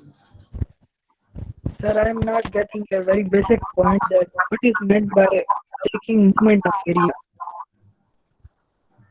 Moment of area. Where is the confusion? Just take moment of area is area times a distance. Where is the confusion? Sir, what does practically it mean? No, there is no. Remember these things. Each and everything may not have its real implication. These are some terms which are related to some phenomena. Okay, now these are some terms like the centroid is a geometric property. How can you get the centroid? Center of gravity is not a geometric property. It's a material property. Center of gravity is like where the total weight of the body is acting. But centroid is a geometric property. It totally depends upon, and it's a cross-section geometric property. So it totally depends upon what? It totally depends upon the area and how to get that. So you will have to take, like, if I define the centroidal axis, the centroidal axis is that axis about which the first moment of area of the cross section is 0. This is one of the definition of the centroidal axis. If you have any section and if you have a centroidal axis, and if you calculate the first moment of area of the above portion and the first moment of area of the below portion, both will be same and both will cancel. One will be positive, other will be negative, and you will get a 0 value. Okay, so this is the definition of the centroidal axis. So each and everything may not have its physical implication. Okay, now you are using this area like many more times, so you are familiar that this is what. But this is a mathematical property. This is a mathematical number. Okay, now so same as this moment of inertia and this thing and the first moment of area. So the centroidal location is involving like this. What is the logic behind this one? The logic is that the first moment of area of a composite section about any axis is equal to sum of the first moment of area of the individual sections. Let me sketch a figure. You have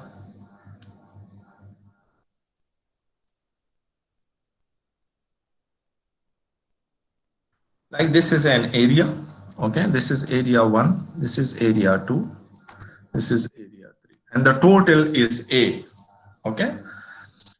And you want to calculate the first moment of area about this one. So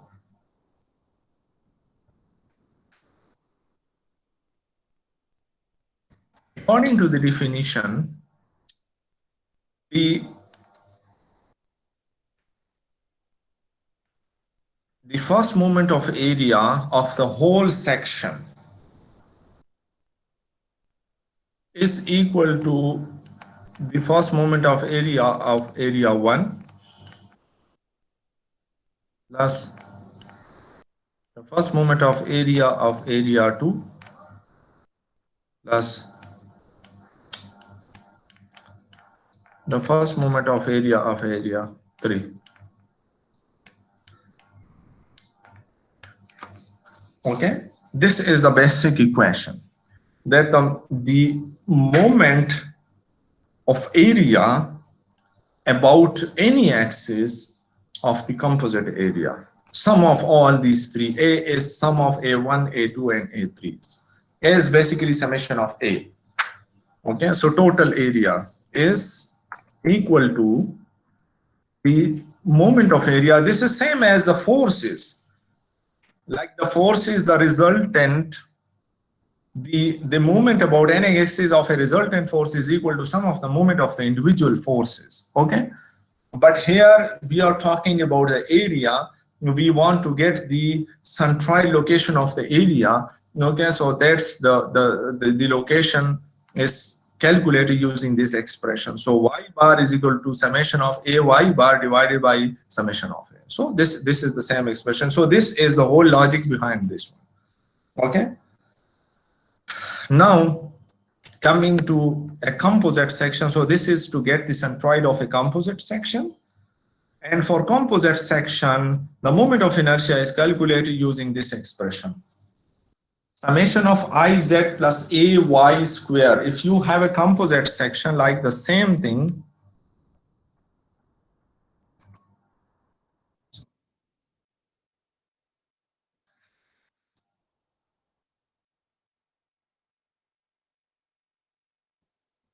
this is a composite section made of a triangle, and you want to calculate the moment of inertia about this one.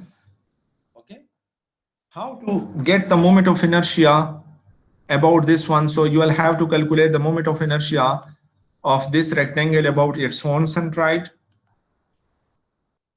and then shift it to, this is y1, and similarly for this triangle, and shift it to, this is also known as a shift formula for the moment of inertia. Okay, so you want to calculate this moment of inertia of this composite section about any axis. Z could be any axis, and it could be the centroid of the section. This Z could be the centroid of this, or the composite section. Usually hota hai. Usually we require the moment of inertia about the centroid of a composite section, but this could be any axis. So triangle, so this is, you calculate the moment of inertia of this rectangle about its own centroid plus a into y1 square, and you plus calculate the moment of inertia of this triangle about its own centroid and shift it to through this shift term a y square. And similar is the case for this one. Okay, similar is the case for this y-axis. Now coming to this one, this is for the product of inertia, and usually this is the product of, this is the expression for product of inertia. And I've told you that if you have an axis of symmetry, then the product of inertia is 0. Why? Let's talk about this one, and let me go to this slide. This is a monosymmetric section. Okay, monosymmetric section, and you want to calculate the product of inertia about z and y. These are the centroidal axes. These are the centroidal axes, and you want to calculate the moment of inertia. So if, let's suppose this is area 1, this is area, let me divide it into 3 areas, area 2, area 3, and area 4. These are 4 areas, I'm sorry, 4 areas. Okay, 4 areas. Now, this area is similar to this area, but they are in different quadrant. And similar is 3 and 4. The area are same, but they are in different quadrant. So, as per definition of the product of inertia, let me once again, this is the product of inertia expression, summation of A y bar z bar. Okay? This is according to the definition of the product of inertia. So here area of 1 and 2 are same. Y for this, y it has a certain centroid. Okay, it has a certain centroid. Y of this is same as y of this, but z of this is opposite to z of this. This is negative and this is positive. Okay, so this will result in a negative number and this will result in a positive number. So both will, if you add them, because you will have to add them up, so if you add them, you will get a 0. Okay, and similar is the case for 3 and 4. 4 will be a negative number, and 3, if you calculate a into x into y, for 4 negative number, and for 3 is a positive number. So if you add them up, you will get 0. So this whole will result 1 plus 2 plus 3 plus 4 will result in a 0 number. So, and why it happened? It happened because of this axis of symmetry. This axis of symmetry has made the moment of inertia 0. Okay, so that's why every symmetrical axis is the principal axis, because about the symmetrical axis the product of inertia is 0. For the principal axis, the product of inertia is should be 0, and if it is 0, then this is the principal axis. Okay, anyhow, so this is how to calculate. So usually for regular area, like for triangle, for circle, for semicircle, this is 0. Because about its own centroid, it is a symmetrical section. So this term is 0. So summation of A, Y, and Z. Okay, summation of A, Y, and Z will give you the product of inertia. So now let's use these formulation. Okay, these formulation to calculate the geometric properties of an angle section. This is an angle section. Okay, and I've taken this and this as my reference. Okay, these are my reference line. So I'm locating the centroid first. This is an unsymmetrical object. Okay, so you will have to locate the centroid of the cross section. Okay, centroid of this composite section. This composite section, I've drawn a line here. So this composite section is composed of 2 rectangles.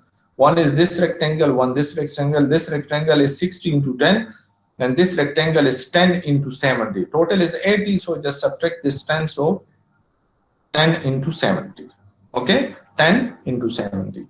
Now let's calculate first the area. So it's very simple, 2 rectangles, so 60 into 10 plus 10 into 70 is equal to 1300 square millimeter. Then locate the centroid of this composite section. This angle is a composite section, composite made up of 2 rectangles. Okay, so let's first locate why this is a mistake. This line is somewhere here. Okay, this extension line of this dimension is here.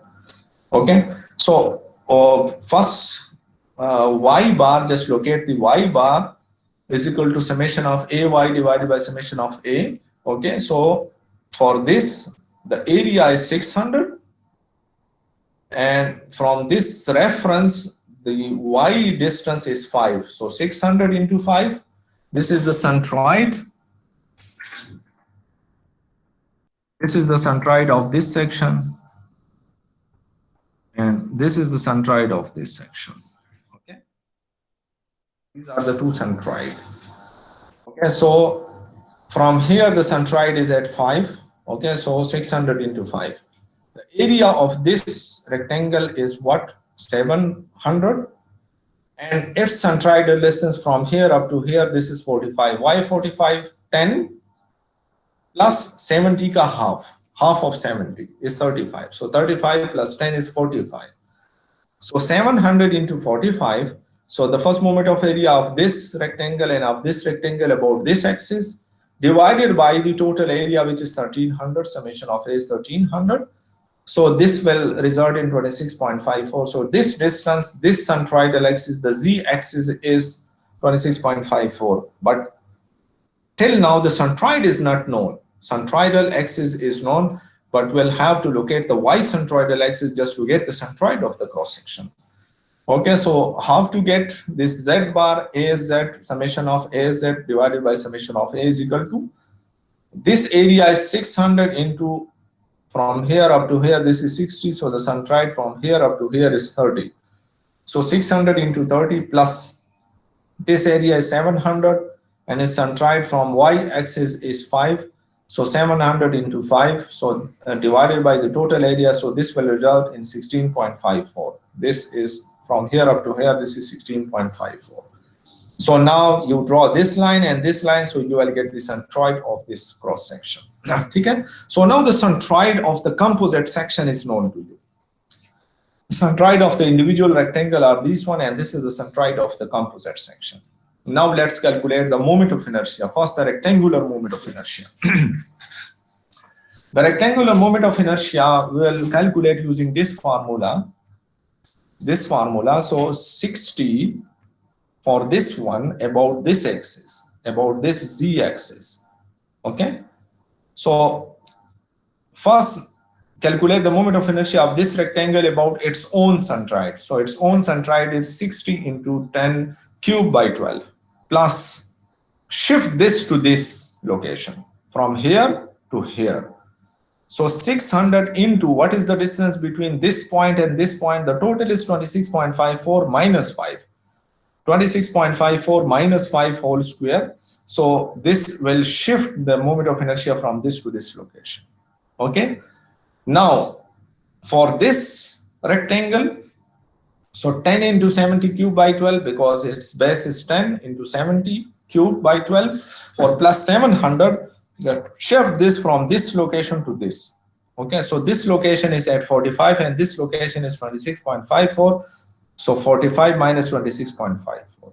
So if you simplify this one, so 807756 millimeter power 4. So this is the moment of inertia of this section.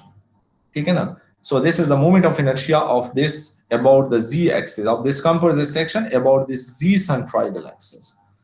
Okay, now for Iy, this is the formula.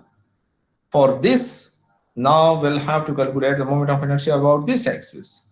Okay, so for this 10 into 60 cubed by 12, 10 into 60 cubed by 12, and shift from this to this. So this is 30 and this is 16.54. So 30 minus 16.54 whole square plus for this 70 into 10 cube divided by 12 plus 700 into this, the distance between this one. So this distance is 16.54 minus 5.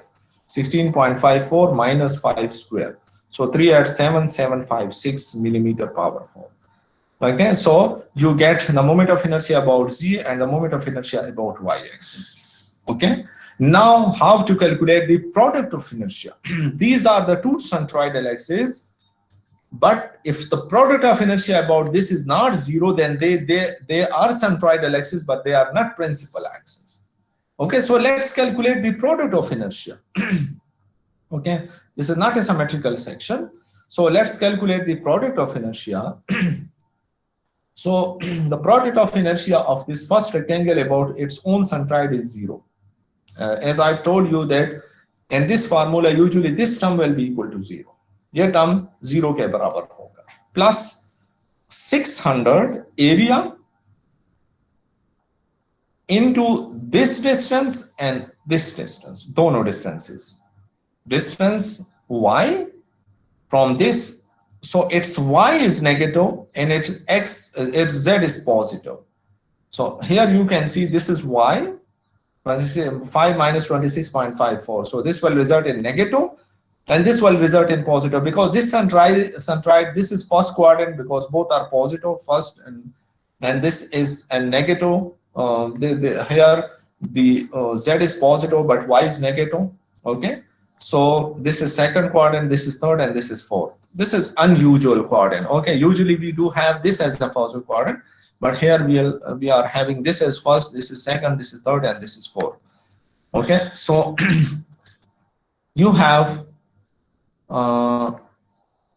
this as negative number is positive, so this whole should result in a negative number. If the centroid of the area lies in the second quadrant, then it should result in a negative number. Okay, now for the second area about its own centroid, it is 0 plus 700 into, once again the centroid of this lies in the fourth quadrant.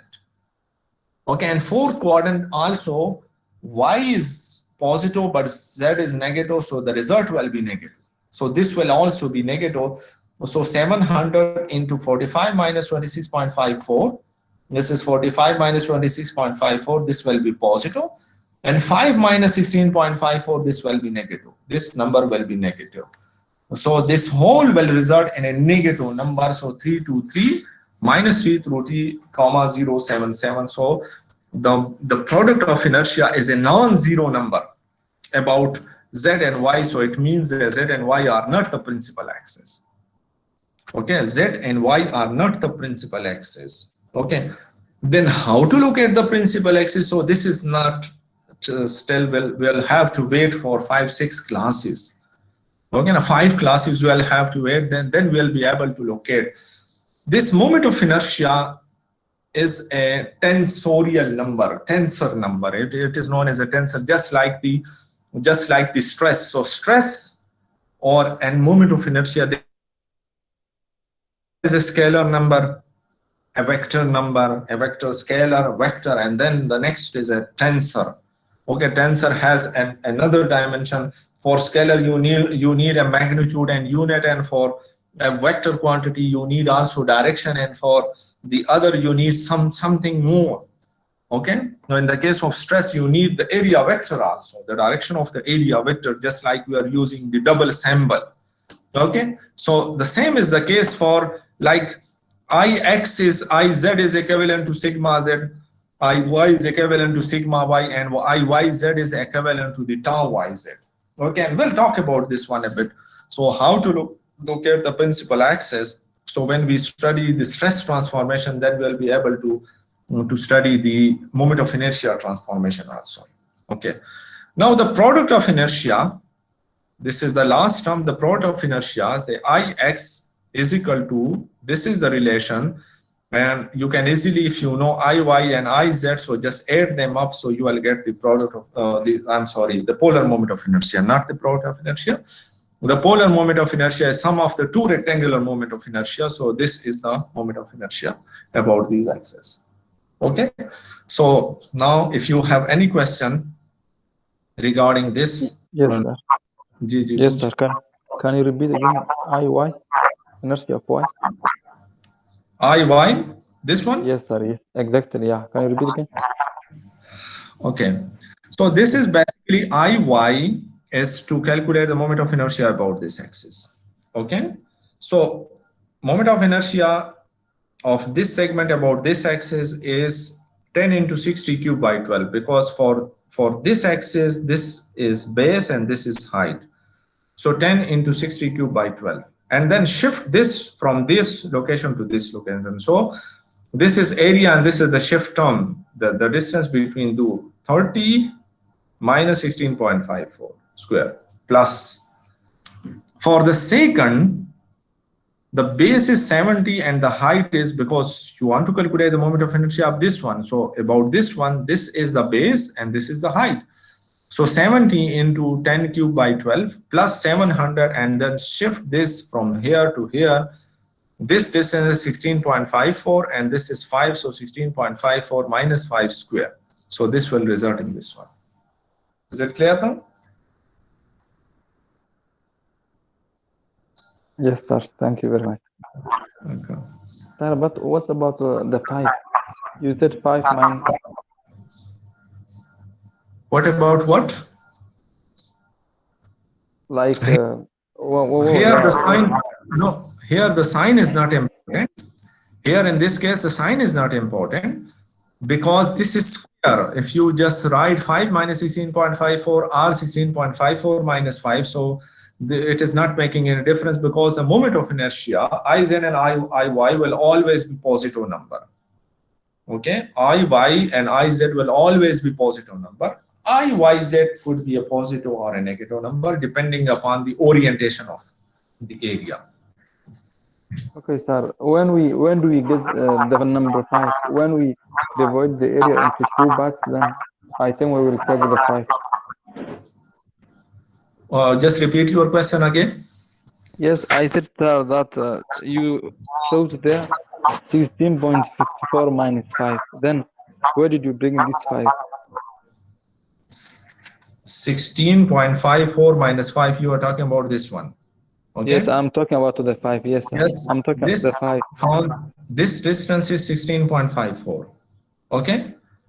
And I need distance from this point to this one. This is the centroid of this rectangle. So this centroid is at a distance of 5 from this one. Total is 10.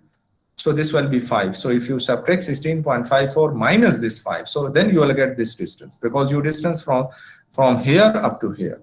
Okay? Yes, sir. Thank you very much. I got it. Thank you. Okay.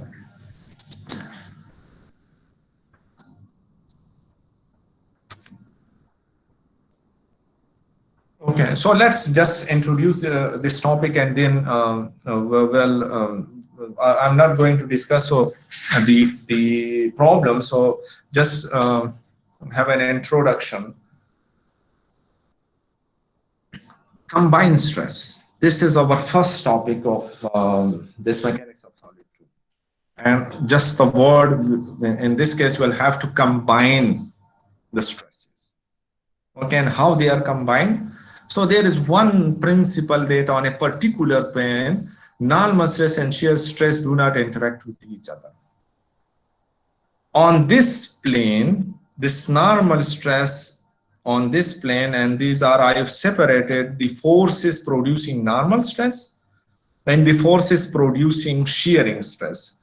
Torque, Vy and Vz, they are producing shearing stress, and Px, My and Mz, they are producing normal stress, and they are not interacting with each other. They are separate. They can separately, you can deal them separately. Okay, so this is the statement on a particular plane. Why I'm using this condition? So this condition will be clear because if you are on certain other plane, then this shear and normal may interact with each other. Okay, and that we will discuss in the stress transformation, the Moore circle, and those things we will discuss that there. But on a certain in a certain direction, the shear and the normal stresses, they do not interact with each other. They do not mix with each other. They are not added to each other. Okay, even if they are in the same direction as well, they are not added to each other. Okay, so the normal stress produced in x direction by axial force Px, bending moment about z axis and bending moment about y axis can be combined using principle of superposition. Principle of superposition is a simple principle, and I'm stating it, then later on you can write it. Just if you just revisit this video. Okay, the statement is that the effect produced, if you have a body and that is acted upon by a number of forces. Okay, if you have a body and that body is acted upon by a number of forces, and if you just calculate the effect could be any that could be reaction, that could be internal force, that could be deformation, that could be strain, that could be stress. Okay, so if you just calculate the effect of all those forces at a certain location, if you just calculate the effect of all those forces, and then you do it like another way.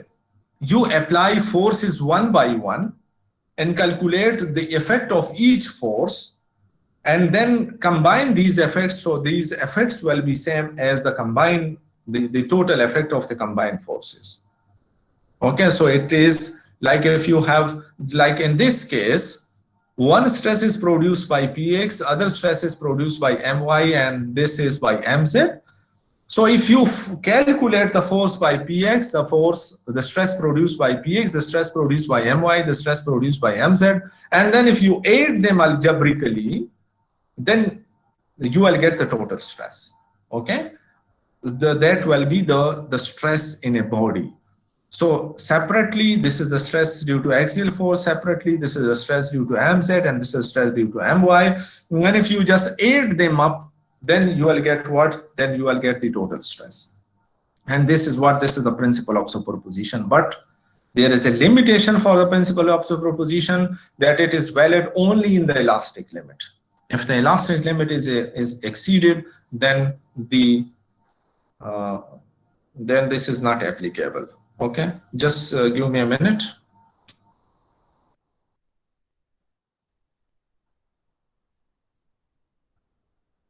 Hello.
Okay, so this is how to combine to get the combined stress. Okay, and the logic behind this negative, we'll discuss this negative sign in more detail. Okay, so here we may change this to some positive value, but we'll discuss this in the other class. Okay, the shear stress produced due to Vy, Vz may be combined with the shear stress produced due to torque. Okay, Vz and Vy, they are in different direction. Both are acting on X plane, but this is in Y direction and this is in Z direction, so they cannot be combined with each other. But the stress is produced due to the torque is in any direction. Okay, here on this axis, the torque, the stresses are in vertical direction, and here the stress is due to torque in horizontal direction. Okay, so they may be added to get the combined shear stress. Okay, and this is the expression for the combined shear stress. Now this is the stress produced due to Vy, and this is stress produced due to Tx. So they may be combined, but due consideration of sign and location. Okay, sign and location, they are important. Okay, so these are the combined stresses, and we'll solve problems. So we do have these problems, so we'll discuss these problems in more detail in our coming classes. Okay. If you have any questions. Any question? Okay. No, sir.